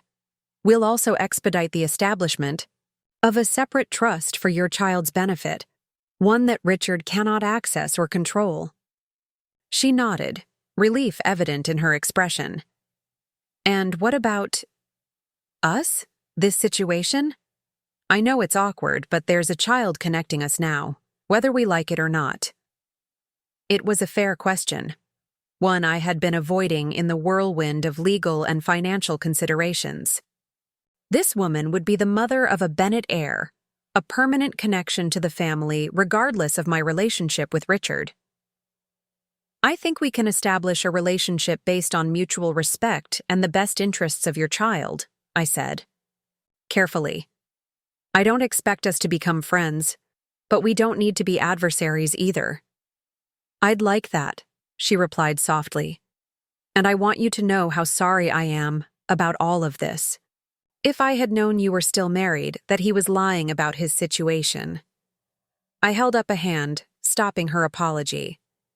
You were deceived by someone who has elevated deception to an art form. I was married to him for 12 years and still missed crucial signs. I managed a wry smile. In fact, you did me a favor by showing up at my birthday. Without that catalyst, who knows how much longer his manipulation might have continued. As we left the cafe, I found myself contemplating the strange twists of fate that had brought us to this point. If someone had told me a week ago that I would be forming an alliance with my husband's pregnant mistress against him, I would have thought them insane. Yet here we were, two women reclaiming our power from the same man who had attempted to diminish us both. Walking back to my car through the public garden, I noticed the first hints of spring emerging. Tiny green buds on tree branches, crocuses pushing through the soil, life reasserting itself after the dormancy of winter. It seemed an apt metaphor for my own situation. After years of emotional hibernation in a marriage that had slowly drained my sense of self, I was experiencing the first stirrings of renewal. My phone buzzed with a text from William Porter. Board needs to discuss option for permanent leadership at B&S. Would value your input. Dinner tonight? I texted back my acceptance, recognizing that this request represented more than a business discussion. It was an acknowledgement that my role had fundamentally changed, from Richard's wife who happened to control the trust to a significant decision-maker in the Bennett financial empire in my own right. As I drove back toward Beacon Hill, I passed the Four Seasons where Richard was undoubtedly plotting his next move, believing as he always had that he could charm, manipulate, or bully his way back to a position of advantage. For the first time, I felt no anxiety about what schemes he might be developing, no fear that he might somehow reclaim control. The document Melissa had nearly signed revealed the depth of his desperation, a clumsy attempt to create an alliance, with his mistress against his wife, not understanding that his manipulation of both women had created a stronger bond between us than anything he could offer either of us now. The realization brought with it not satisfaction or vindication, but a profound sense of peace. Whatever happened next, I was no longer defined by my relationship to Richard Bennett. I was Eliza, executor, board member, decision-maker, and increasingly, my own person.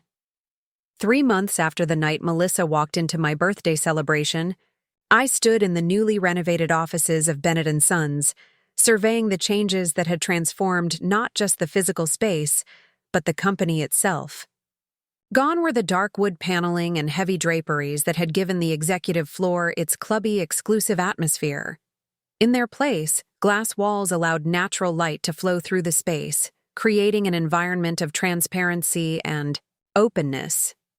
The last of the artwork is being installed today, Charlotte Weber informed me as she handed over the morning's correspondence. After 30 years as the firm's executive assistant, she had become my most trusted ally in navigating the cultural transition underway at Bennett & Sons. Thank you, Charlotte. And the quarterly reports? Ready for your review. The renewable energy portfolio is performing particularly well, up 22% since implementation. I nodded, pleased but not surprised. The shift toward sustainable investments had been my first major initiative after assuming operational leadership of the firm.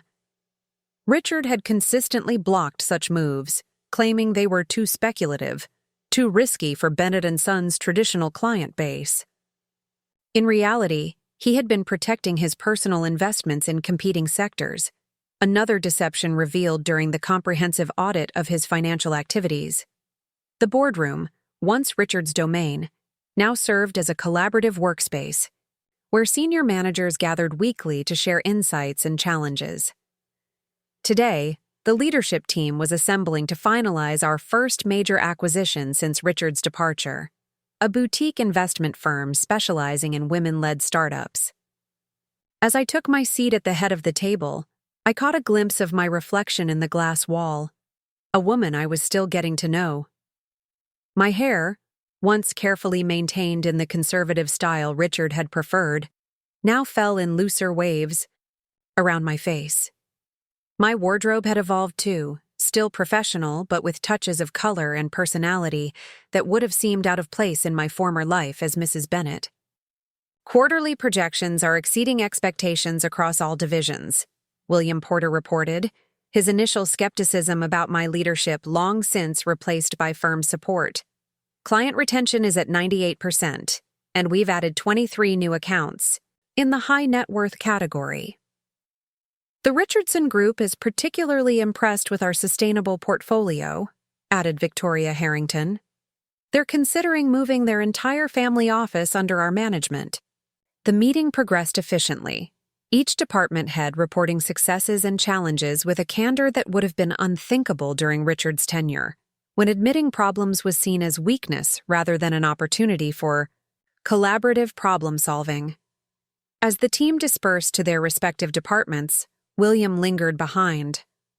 The whispers have stopped, he noted, pouring himself a cup of coffee from the sideboard.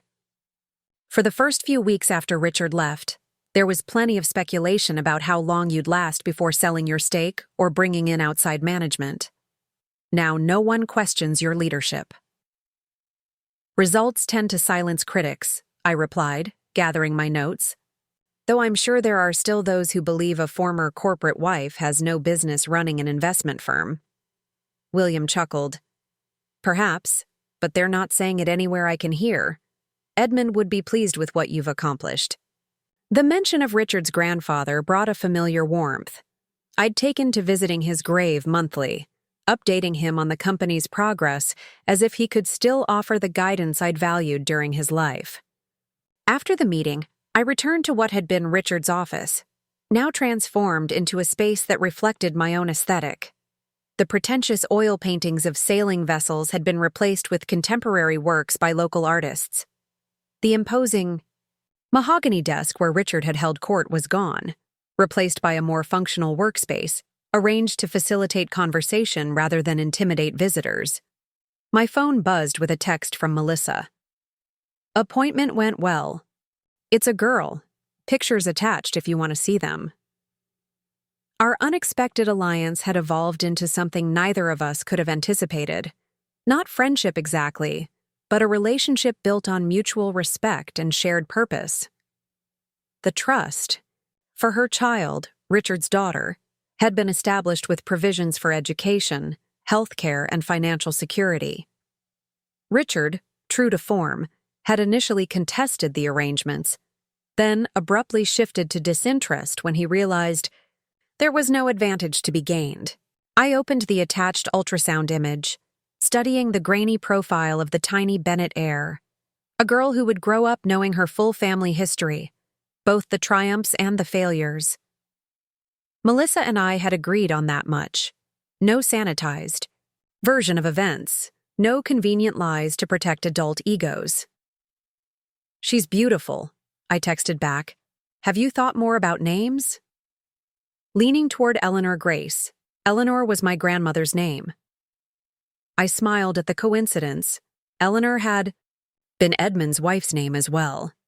Whether intentional or not, Melissa had chosen a name that connected her daughter to the Bennett legacy in a way Richard would likely never appreciate. My intercom buzzed. Mrs. Bennett, your mother is here.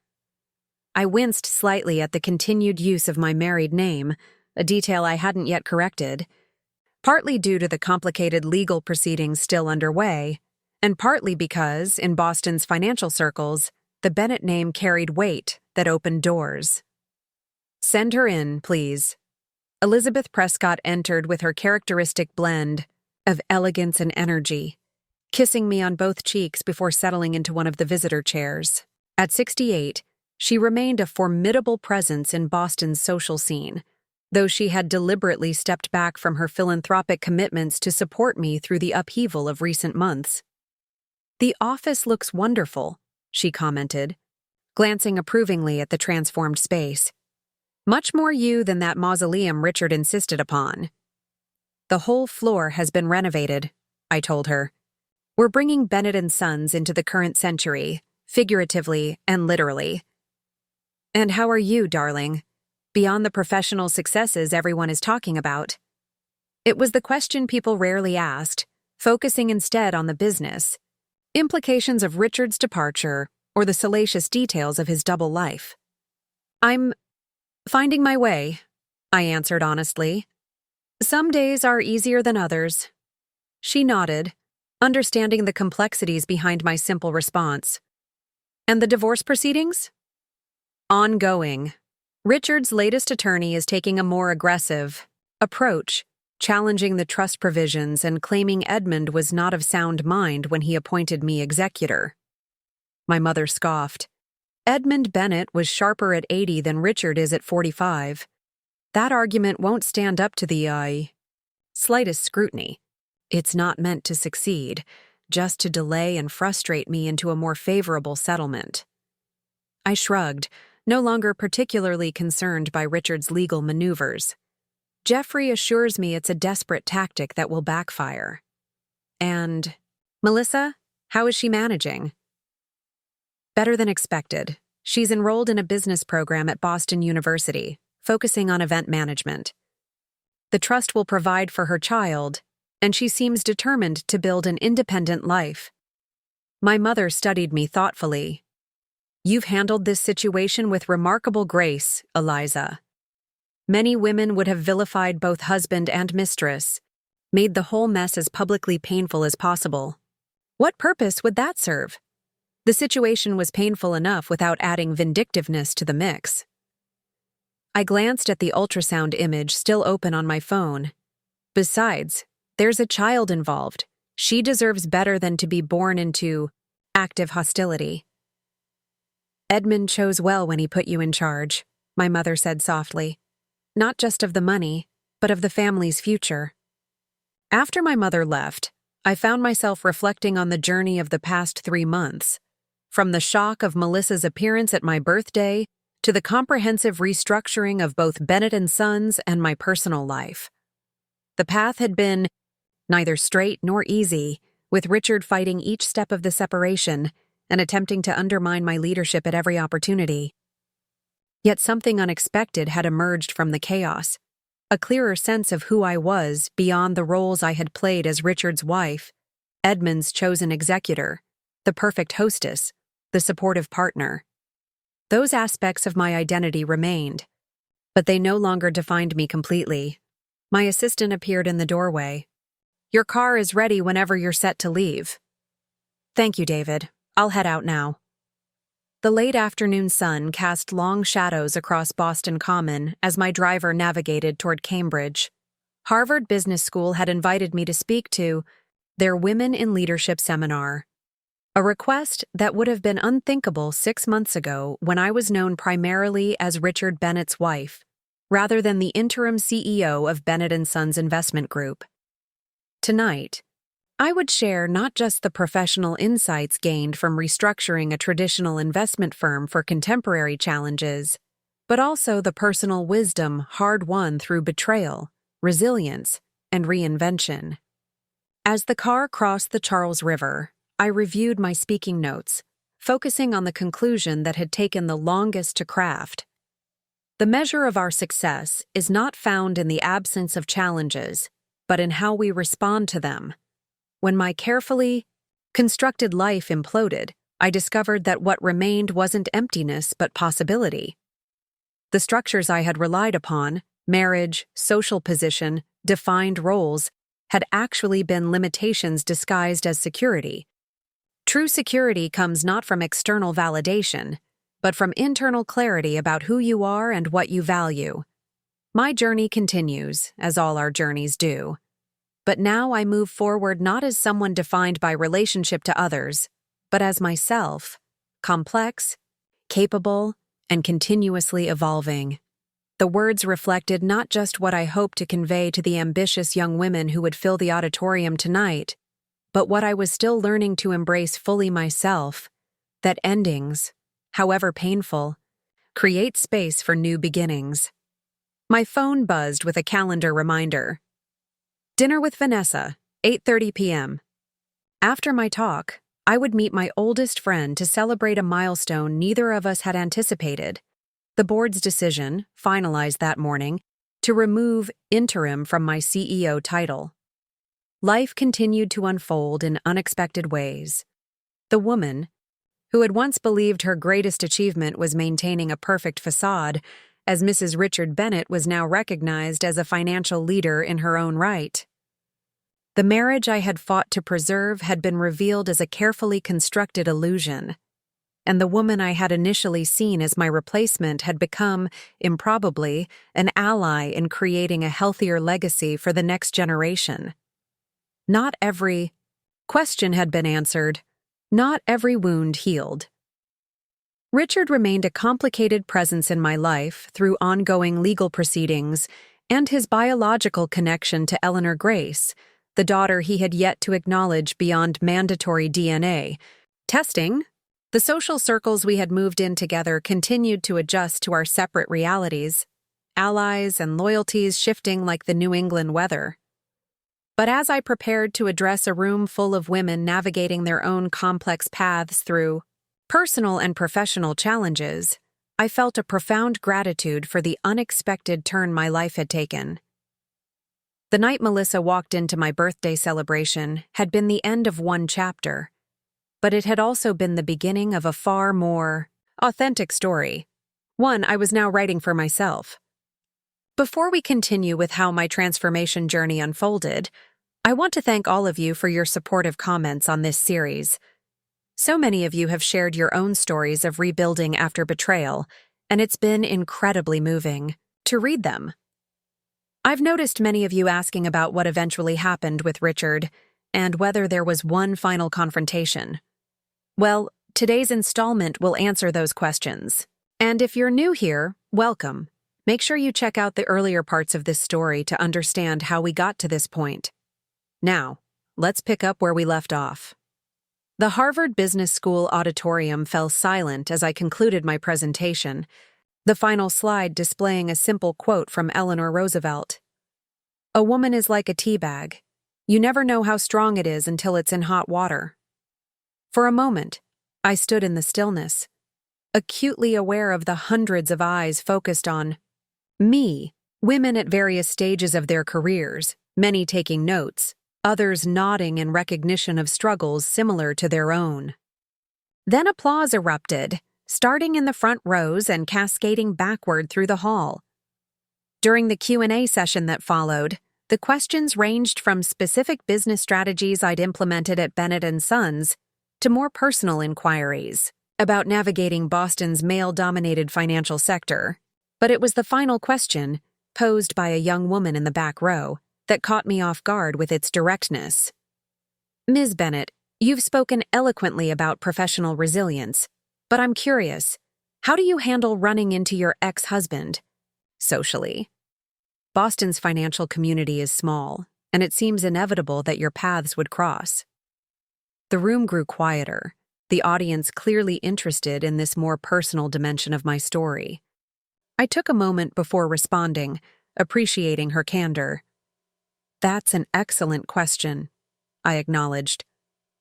"The truth is, Richard and I haven't directly interacted since the day he cleared out his office at Bennett & Sons.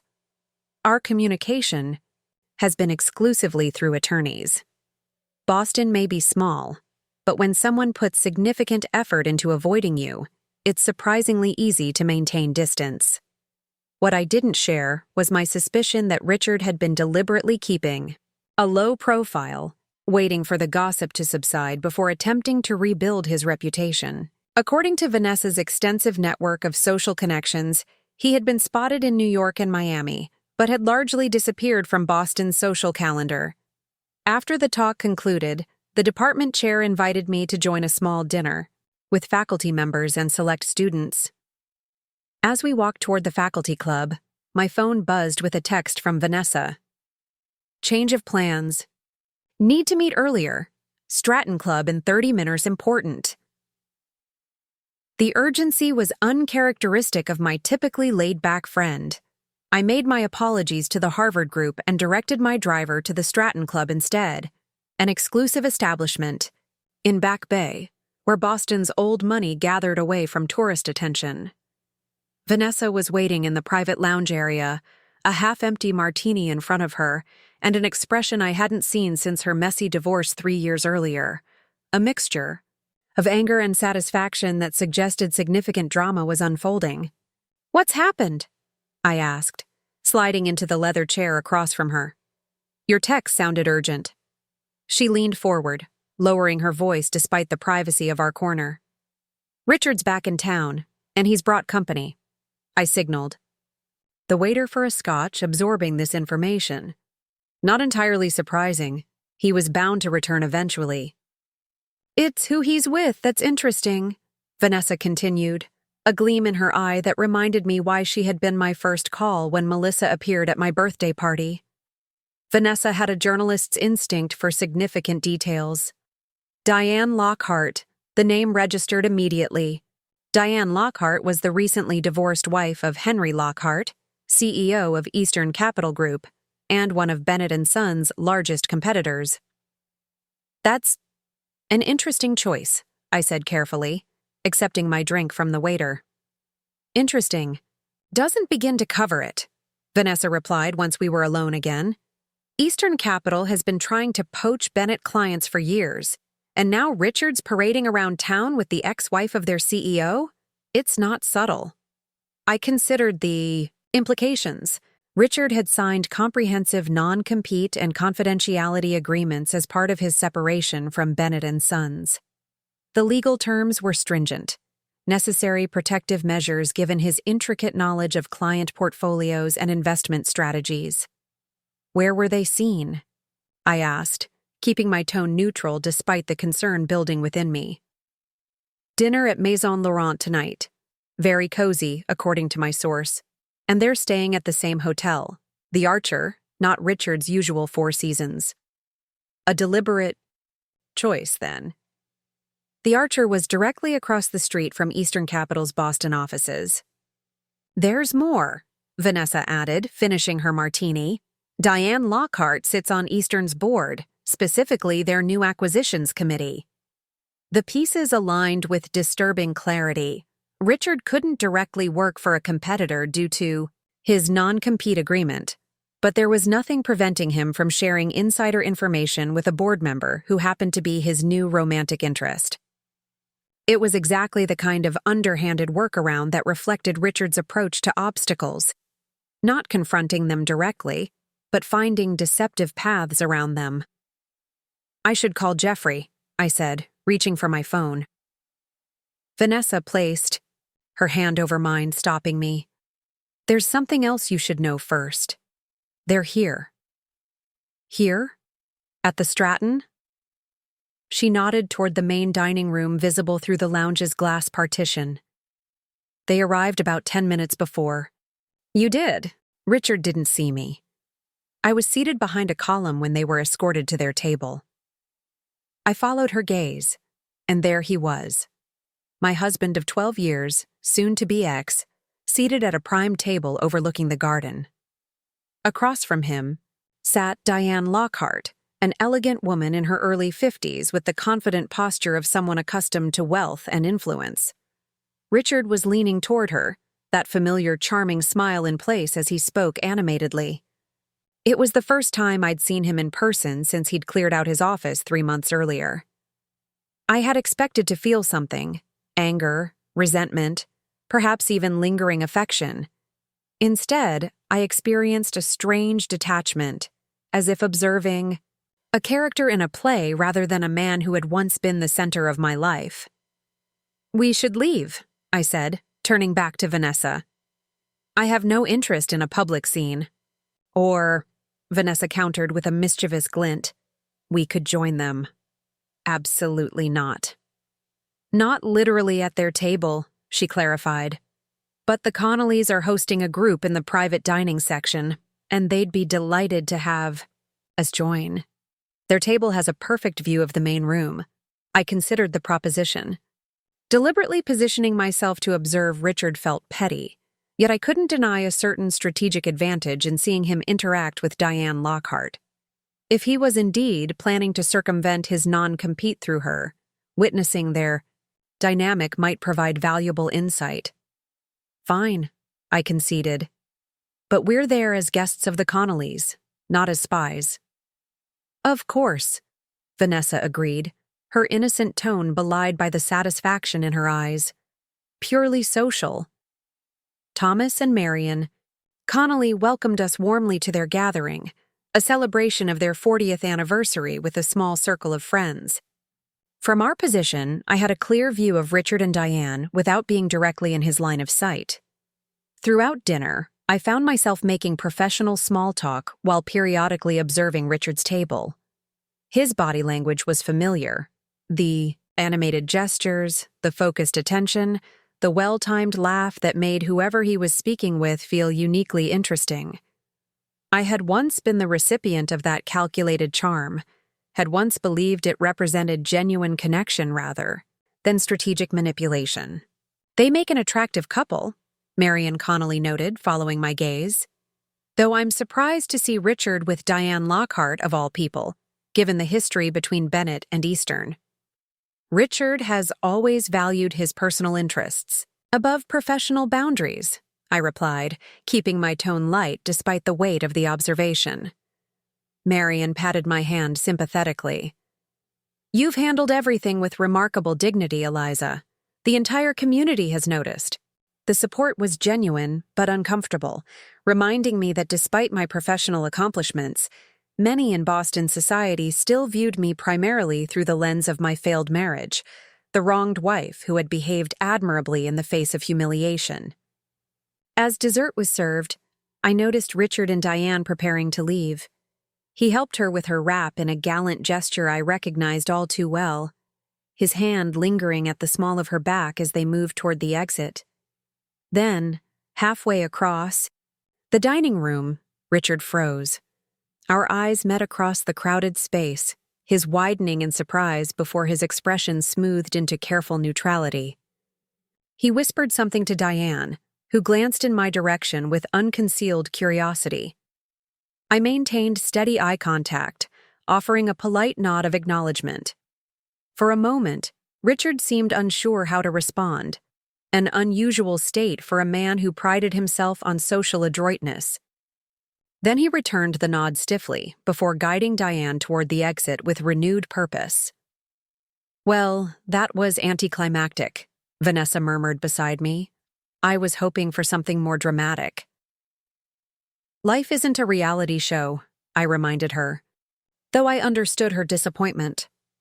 After all the pain and betrayal, our first post-separation encounter had been nothing more than a brief exchange of nods across a crowded room. Yet, as I reflected on it later that evening, I recognized the significance of that mundane interaction. 3 months ago, seeing Richard with another woman would have provoked intense emotional turmoil. Now, I felt only a detached concern about potential business implications, not personal hurt. The encounter hadn't been dramatic precisely because I had moved beyond the need for confrontation or validation. The following morning, I arrived at Bennett & Sons earlier than usual, summoning Jeffrey and our head of security for an urgent meeting. If Richard was indeed planning to use Diane Lockhart as a conduit for proprietary information, we needed to implement additional safeguards immediately. We'll need to conduct a comprehensive security audit, Jeffrey advised after I explained the situation. Phone records, system access logs, document trails. If Richard has been sharing sensitive information, we need to know exactly what's been compromised. I'll alert the IT team to look for any unusual access patterns or data exports from before Richard's departure, added Michael Reeves, our security director. We should also consider changing all client-facing protocols as a precaution. As they outlined protective measures, I found myself reflecting on Richard's consistent pattern, the creation of new problems requiring my attention and resources, even months after his departure. His presence in my life had become like a chronic condition, manageable but never fully resolved, requiring periodic intervention to prevent flare-ups. Later that day, as I reviewed the preliminary security findings in Edmund's study, which I had maintained as a personal retreat within the Bennett estate, my phone rang with an unfamiliar number. Eliza Bennett speaking. Mrs. Bennett, this is Brian Lockhart. I believe we have a mutual concern we should discuss. I recognized the name immediately, Henry Lockhart's son and Eastern Capital's chief strategy officer. Mr. Lockhart, this is unexpected. Call me Brian, please. His tone was cordial but businesslike. I'd like to meet with you regarding Richard Bennett's relationship with my stepmother. Would tomorrow morning at Riverview Coffee be convenient? Say 8 o'clock? The request was unusual enough to pique my interest. I'll be there. As I ended the call, I wondered what new complication was unfolding in the already complex aftermath of my marriage. Whatever Brian Lockhart wanted to discuss, it seemed the final chapter of my history with Richard was still being written. Riverview Coffee occupied a quiet corner near the Charles River, its understated facade and lack of prominent signage ensuring it remained a sanctuary for those seeking discretion rather than recognition.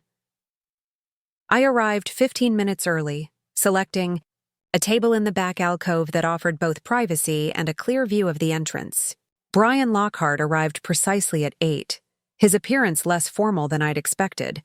Dark jeans, a cashmere sweater, and rimless glasses that gave him a scholarly look at odds with his reputation as Eastern Capital's most aggressive strategist.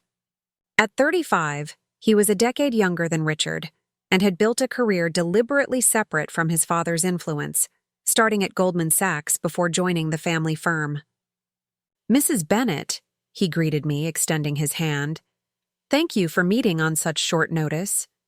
"Eliza, please," I replied, assessing him with professional curiosity, though I'm still trying to understand why the chief strategy officer of our largest competitor wants to meet with me. He smiled, a quick, economical expression that didn't reach his eyes. "Direct. I appreciate that." He signaled the waiter for coffee before continuing. "I'll be equally direct. Richard Bennet is using my stepmother to access Eastern Capital's acquisition strategy and simultaneously using his knowledge of Bennet & Sons to advise her on competitive moves against your firm." The bluntness of his statement confirmed my suspicions while raising new questions. "And you're sharing this with me because while Eastern and Bennet are competitors, we're both being manipulated by someone who respects neither firm's boundaries nor legacy." His coffee arrived, and he took a moment to add a precise amount of cream. "My father and I disagree on many things, but we align on protecting Eastern from outside exploitation. I assume Diane doesn't share your concern." Brian's expression tightened. "Diane married my father when I was in college. Their divorce was acrimonious. She retained her board seat as part of the settlement, primarily to irritate him. Her relationship with Richard seems similarly motivated by spite rather than affection." "That aligns with Richard's pattern," I acknowledged. "He's drawn to situations where he can position himself as instrumental to someone else's agenda." Brian nodded. "Precisely. He's offering Diane insider knowledge of Bennett's operations to help her outmaneuver my father, while simultaneously gathering information about Eastern strategies. It's an elegant manipulation, targeting her desire for revenge while serving his own interests." The assessment was perceptive and unsettlingly accurate in capturing Richard's modus operandi. He had always excelled at identifying others' vulnerabilities and positioning himself as uniquely capable of addressing them, whether in business or personal relationships. "What exactly are you proposing, Brian?" He leaned forward, lowering his voice despite the privacy of our location. "A coordinated response. Diane's access at Eastern is limited but significant, focused on acquisition targets. Richard's knowledge of Bennet is comprehensive but increasingly outdated as you implement changes. Together, they're dangerous. Separately, they're manageable. And how do we separate them? By offering each what the other is pretending to provide." He reached into his messenger bag and withdrew a slim folder. "This contains evidence that Richard has been simultaneously approaching Eastern's acquisition targets with counteroffers based on information from Diane. He's effectively playing both sides." I examined the documents, email exchanges, meeting, notes, tracked movements showing Richard visiting companies on Eastern's acquisition shortlist soon after Diane's board reviews. Why not take this directly to Diane? Because Richard has convinced her that I'm attempting to undermine her board position at my father's direction. She wouldn't believe anything coming from me. His expression revealed genuine frustration. "But she might listen to you, another woman who's experienced Richard's manipulation firsthand." I considered the proposition carefully. Engaging directly with Diane Lockhart carried risks, both personally and professionally. Yet the evidence before me suggested Richard was escalating from merely unethical behavior to potentially illegal corporate espionage. "What would your father say about this unorthodox alliance between competitors?" Brian's smile was wry. "He doesn't know I'm here. My father believes in crushing opponents, not collaborating with them." but I've studied Bennett and Sons' trajectory under your leadership. You're steering towards sustainable investments and boutique services that complement, rather than directly compete with Eastern's primary markets. There's room for both firms to thrive without this destructive espionage. His analysis of my strategic direction was surprisingly accurate, reflecting either thorough research or genuine insight. Either way, it suggested he was approaching this potential alliance with thoughtful consideration rather than reactive impulse. If I were to speak with Diane, what exactly would I be proposing? Nothing, just sharing information she needs to make an informed decision about her association with Richard. He tapped the folder. This evidence, combined with your personal experience, should be sufficient. What she does with that knowledge is her choice. The approach was elegant, in its simplicity, not attempting to control Diane's response, but simply ensuring she had complete information about Richard's duplicity. It respected her agency while addressing the immediate threat to both firms. And what do you get from this arrangement? Besides protection for Eastern's acquisition strategy? Brian hesitated, then offered a more genuine smile. Honestly? Professional? Curiosity satisfied. You've transformed Bennett and Sons more in 3 months than most CEOs accomplish in years. I'm interested in seeing what you'll do next, without Richard's interference. The compliment seemed sincere, though I maintained healthy skepticism about his motives. Still, his proposal offered a potential resolution to Richard's latest manipulation with minimal risk to Bennett and Sons. I'll need to verify this information independently, I said, indicating the folder. I'd expect nothing less. My contact information is inside. Once you've confirmed the details, let me know if you decide to proceed. After Brian left, I remained at the table, reviewing the evidence he'd provided while processing the implications of this unexpected development. If accurate, the documents suggested Richard had escalated from opportunistic deception to calculated corporate sabotage, behavior that crossed legal boundaries and could have significant repercussions for both him and Diane if exposed. More concerning was what these actions revealed about Richard's state of mind. Rather than rebuilding his life post-separation, he seemed intent on destructive schemes motivated by revenge or desperation. The man I'd married had been manipulative, but had operated within certain ethical boundaries. This new version of Richard appeared unmoored from such constraints. My contemplation was interrupted by a text from Jeffrey. Security audit preliminary results complete. Evidence of unauthorized access to client files before ours departure. Call when available. The confirmation of Richard's malfeasance solidified my decision. I would need to act decisively to protect both Bennett and Sons and, ironically, Eastern Capital from Richard's increasingly reckless behavior. As I gathered the documents, a notification appeared on my phone, a reminder for tomorrow's appointment with Melissa for the baby's 7-month checkup. Amid the corporate intrigue and strategic maneuvering, this simple reminder centered me.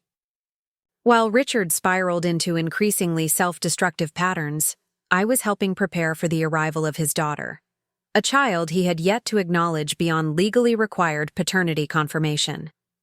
The contrast couldn't have been starker.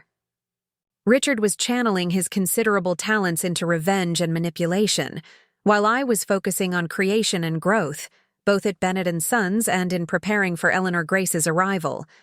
The realization brought unexpected clarity about what truly mattered in the aftermath of our marriage's collapse. Back at Bennett and Sons, I reviewed the security audit with Jeffrey and our IT director, confirming that Richard had indeed accessed confidential client information shortly before his departure.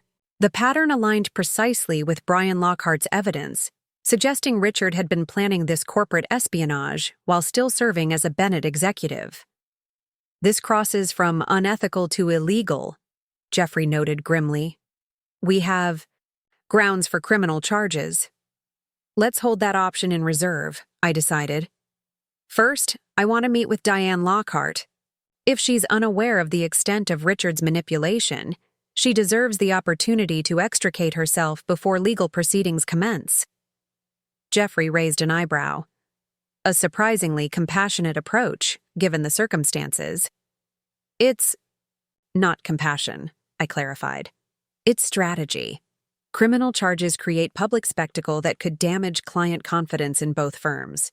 If Diane ends her association with Richard and Eastern implements the same security protocols we're establishing, we contain the damage while maintaining the option for legal action if necessary. The solution reflected my evolving leadership approach, firm but not punitive, strategic rather than reactive. Edmund had operated with similar principles, understanding that long-term success required wisdom about when to strike and when to show restraint. Arranging a meeting with Diane proved simpler than anticipated.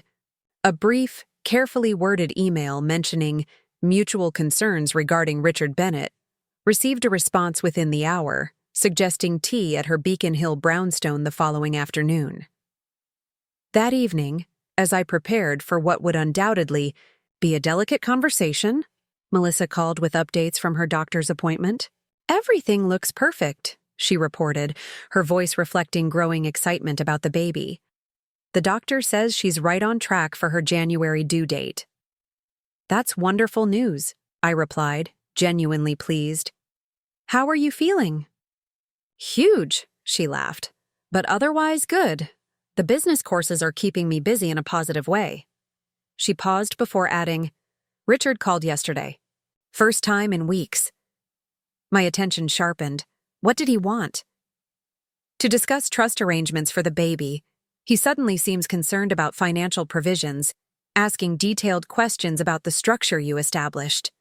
Her tone reflected healthy skepticism. It seemed odd, given his previous disinterest. The timing aligned too perfectly with his involvement with Diane to be coincidental. Richard's renewed interest in his unborn child's trust might indicate he was seeking another angle to access Bennett funds or information. Has he asked to meet in person? Yes, suggested dinner next week to discuss the future amicably. The eye roll was audible in her voice. I told him I'd think about it. That's wise, I commended her caution. When he calls again, it might be helpful to mention that any changes to the trust require my approval as executor. A strategic disclosure that would signal to Richard that Melissa and I remained in communication, potentially derailing whatever new scheme he was developing. After we ended the call, I sat in Edmund's study, connecting threads from the disparate interactions of the past 24 hours. Richard's simultaneous pursuits, corporate espionage with Diane, renewed interest in Melissa's trust, suggested a man desperately seeking leverage or resources. The question was why. Richard's monthly allowance from the Bennett Trust remained generous despite the reductions I'd implemented. His professional reputation had been damaged, but not destroyed by his resignation. What was driving this escalation of risky behavior? The answer emerged from an unexpected source the following morning, a call from our bank's private client, Services Director. Mrs. Bennett, we've flagged some concerning activity related to accounts previously accessible to your husband. Multiple wire transfer attempts to offshore entities, all rejected due to insufficient validation. When did these attempts occur? The most recent was yesterday afternoon, all from different locations, using credentials that would have been valid before your security updates. The pattern suggested mounting desperation, Richard repeatedly attempting to access funds he could no longer reach. But why the urgency? What financial pressure was he facing that his trust allowance couldn't address? As I prepared to meet Diane Lockhart later that day, I realized I was approaching the conversation with incomplete information. Richard's behavior pointed to a man under significant pressure, yet the nature of that pressure remained unclear. Understanding it might be crucial to effectively addressing the threat he now posed to both Bennett and Sons, and increasingly to himself. Diane Lockhart's Beacon Hill residence reflected its owner, elegant, sophisticated, with an underlying hardness revealed in the severe angles of modern furniture against traditional architecture. She greeted me with the practiced cordiality of Boston's social elite, leading me to a sunroom overlooking an immaculately maintained garden. "I must admit, I was intrigued by your request," Diane said as she poured tea from a silver service. "Richard speaks of you rarely, and never in terms that suggested a civilized conversation between us was likely." "I imagine not," I replied, accepting the delicate porcelain cup. "Though I suspect we've both heard carefully curated versions of many truths from Richard." A flicker of curiosity crossed her face. "You're more direct than he described. One advantage of losing everything you thought defined you is the freedom to be authentic afterward," I observed, deliberately establishing a connection through our shared experience of marital dissolution. "Your home is lovely, by the way. Post-divorce acquisitions often reflect our truest tastes." The comment elicited a genuine smile. Henry always insisted on dreary antiques, family legacy, and all that. The first thing I did after the settlement was put them in storage and buy furniture I actually wanted to live with. The moment of connection established, I shifted toward the purpose of my visit. "I suspect Richard has presented himself as uniquely positioned to help you achieve certain objectives regarding Eastern Capital." Her expression cooled instantly. "I don't discuss my personal relationships or business matters with strangers, Mrs. Bennet, even ones who pour excellent tea." I placed the folder Brian had provided on the table between us. "I understand completely. Privacy matters. So does having accurate information before making decisions that could have significant consequences." She eyed the folder warily. "What exactly are you suggesting?" "Only that Richard has a consistent pattern of telling each person in his life exactly what they need to hear to serve his purposes, while withholding critical information that might lead them to different conclusions." I gestured toward the documents. "These suggest he's simultaneously advising you on moves against Eastern while using that information to approach Eastern's acquisition targets with competing offers." Diane's hand hesitated over the folder, conflicting impulses visible in her expression. "And I should believe these documents from you, someone with obvious motivation to discredit him, rather than a man I've come to know intimately over the past months?" "You shouldn't believe either of us implicitly," I countered, "but you should verify independently. Your board position gives you access to records of Eastern's preliminary acquisition discussions. Check the dates against Richard's whereabouts.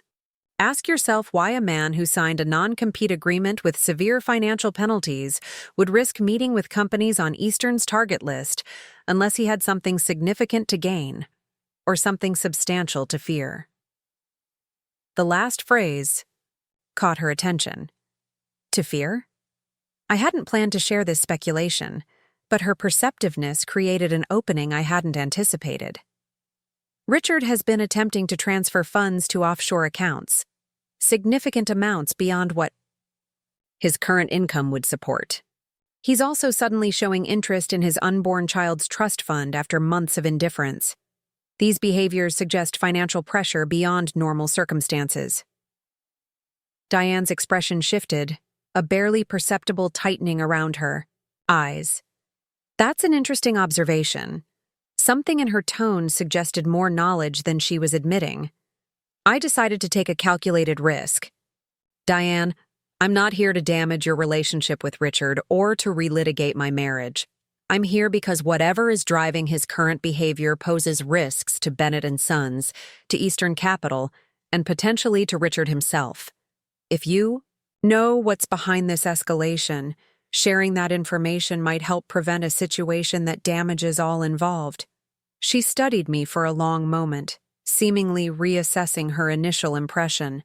Finally, she reached for the folder, opening it to scan the contents with practiced efficiency. Her expression remained neutral, but I noticed her hand tighten on the page as she reviewed certain details. "These could be fabricated," she said, but her tone lacked conviction. "They could be," I agreed, "but you know they aren't. Richard's pattern is too consistent for these to be coincidental." She closed the folder deliberately, her decision made. Richard came to me initially claiming he wanted to explore investment opportunities independent of Bennett constraints. Our personal relationship developed later. About a month ago, he mentioned financial difficulties, gambling debts to private parties who don't extend generous payment terms. The revelation clicked several pieces into place. Richard's gambling issues had surfaced periodically throughout our marriage, always followed by promises of reform. Edmund had been aware of the problem, which explained certain restrictive provisions in the trust structure. "How much does he owe?" I asked, keeping my tone neutral. $7 million, according to him, due by the end of next month. She smoothed an invisible wrinkle from her impeccable linen pants. He assured me the situation was temporary, that once certain investments materialized, he would resolve the debt without my assistance. Those investments being information he could leverage from both Bennett and Eastern, I concluded. She nodded, her expression hardening. "It seems I've been played as thoroughly as his previous targets. How unoriginal of me." Richard excels at identifying exactly what each person desires and positioning himself as uniquely capable of providing it, I said, recognizing an unexpected kinship with this woman I'd initially viewed as an adversary. "For you, perhaps it was insider knowledge that would help you maintain influence at Eastern despite your divorce. While for you, it was the promise of a partnership of equals that somehow always prioritized his ambitions," she finished, surprising me with her perception. "Henry operated similarly. Perhaps we both have patterns worth examining." The observation, though uncomfortably accurate, created a foundation for candid discussion. For the next hour, Diane and I compared experiences, identifying the manipulation techniques Richard had employed with both of us. Despite our different circumstances, the similarities were striking, the initial charm giving way to subtle control, the gradual isolation from outside perspectives, the clever way he positioned himself as essential to our success. "What will you do now?" I asked, as our conversation drew to a close. She smiled thinly. "Exactly what Henry would least expect. Contact him directly about Richard's approaches to Eastern's acquisition targets. Family dysfunction aside, we built Eastern together. Neither of us wants to see it damaged by an outside opportunist." "And Richard?" "I believe we both have conversations pending with him," she replied, rising gracefully to signal the end of our meeting. "Though I suspect yours will be more consequential given your control of the resources he so desperately needs." As I left Diane's home, I felt a curious sense of completion, as if a circle had been drawn connecting all the women Richard had attempted to manipulate.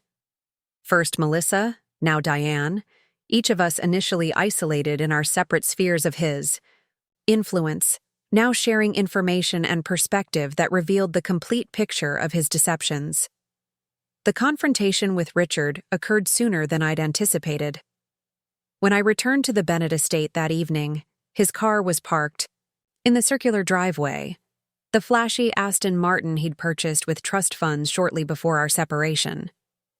He sat on the front steps, his normally immaculate appearance showing signs of strain, stubble shadowing his jaw, his designer shirt wrinkled as if he'd been wearing it for days. "Breaking and entering is still illegal, regardless of our marital status," I called as I approached, maintaining a safe distance.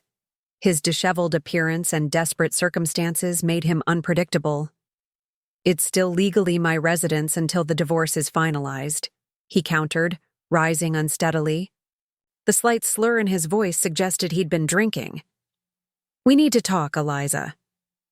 "About your gambling debts? Or about your corporate espionage involving Diane Lockhart? Perhaps your sudden interest in Melissa's trust fund? You've been quite busy." I remained near my car, keys in hand, phone accessible. His eyes narrowed. "Been comparing notes, have you? The 3 women in Richard's life, forming a little support group?" "Information has a way of surfacing when you're deceiving multiple people simultaneously," I replied calmly. The effort required to maintain separate narratives eventually becomes unsustainable. He laughed bitterly, always so analytical, so controlled. Did it ever occur to you that your emotional detachment might have driven me to seek connection elsewhere? The attempted deflection was so transparent, so classically Richard, that I found myself pitying rather than resenting him. No, Richard, it didn't. Because I recognize manipulation when I hear it now. Your choices were your own, driven by your needs and insecurities, not by my alleged shortcomings. He stepped toward me, his composed facade crumbling. I need access to the trust principle. Just temporarily. $7 million, secured against my future disbursements. Once I clear this debt, everything can return to normal. Normal, I repeated, the word hollow in the gathering twilight. Which version of normal are you envisioning? The one where you maintain a double life with a pregnant mistress? Or the one where you exploit your relationship with Diane Lockhart to damage two financial institutions? Perhaps the one where you attempt to embezzle client funds? His expression darkened. You've never understood the pressures I face, the expectations of being a Bennett. Everything I did was to preserve our position, our legacy. No, Richard, everything you did was to preserve the illusion of control, while systematically undermining the actual legacy Edmund built. I shook my head, suddenly weary of the circular conversation. The trust won't pay your gambling debts. Not now, not ever. If these creditors are as dangerous as you've implied to Diane, I suggest you speak with Jeffrey about legal protection options. Legal protection? He laughed, a harsh sound devoid of humor. These aren't people who respect restraining orders. Eliza, they're expecting payment by the end of next month, and they've made it clear that failure isn't an option. For a moment, genuine concern displaced my detachment. Despite everything, I didn't wish him harm. Then work with Jeffrey to establish a payment plan with your allowance. Sell assets if necessary, but the trust principle remains protected, as Edmund intended. Richard's expression hardened into something unfamiliar, a cold calculation that sent a chill through me despite the warm evening. There's another option. Melissa's trust for the baby. As father, I should have some input on those funds. That trust is irrevocable and specifically structured to prevent parental access, I replied firmly. It exists to protect your daughter. From exactly this type of situation. My daughter, he repeated, his tone shifting to something gentler, more manipulative. I've been thinking about her, about being involved in her life. I regret my initial reaction to the pregnancy. Perhaps there's a way forward that benefits everyone. Financial support for my immediate situation in exchange for a more active role as a father. The transparent attempt to commodify his relationship with his unborn child represented a new low, even for Richard. Fatherhood isn't a transaction, Richard. It's a commitment independent of financial considerations. If you genuinely want a relationship with your daughter, that path remains open regardless of your monetary situation. He stepped closer, desperation evident in his movements.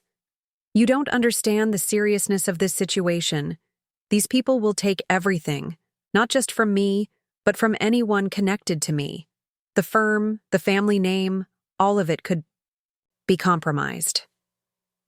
Then perhaps it's time to face consequences directly, rather than manipulating others to shield you from them, I suggested quietly.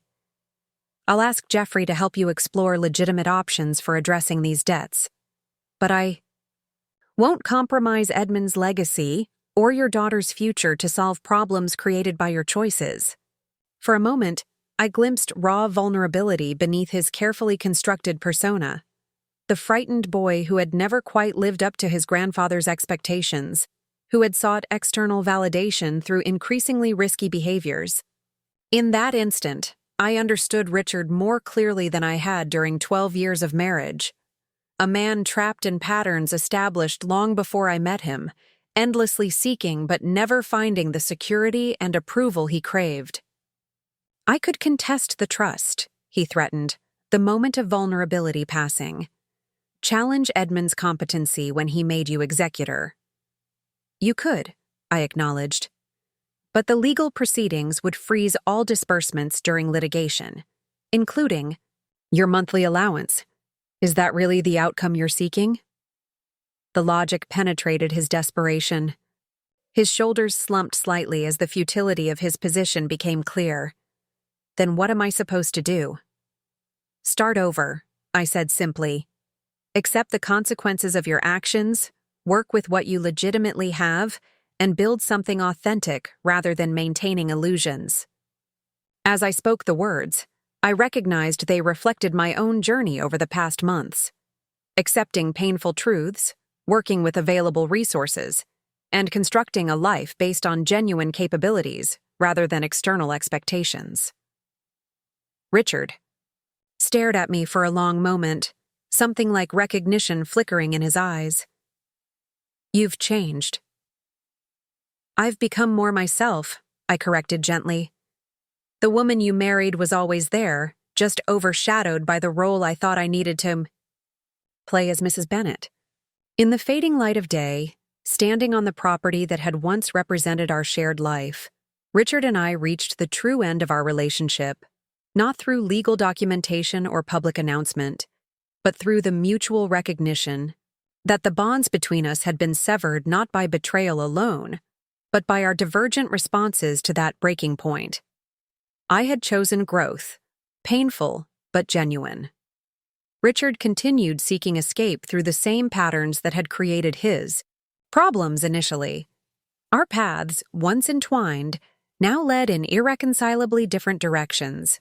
I'll have Jeffrey contact you tomorrow about options for addressing your financial situation, I said, moving toward the house. In the meantime, I suggest you speak with Diane. She's aware of your approaches to Eastern's acquisition targets. He paled slightly. Eliza. Good night, Richard, I interrupted, no longer interested in his explanations or justifications. Make better choices. 6 months later, I stood in the hospital room where Melissa had just given birth to Eleanor. Grace Bennet, 7 pounds, 4 ounces of new life blinking solemnly at the world around her. Despite an invitation, Richard had not attended the birth. His attention focused on the structured repayment plan for his gambling debts that Jeffrey had negotiated with his creditors. The trust I controlled now funded not just Bennet & Sons, expanding sustainable investment portfolio, but also a separate foundation supporting women rebuilding their lives after relationship trauma. Diane Lockhart, surprisingly, had become a significant contributor to that foundation, our unlikely alliance evolving into mutual respect.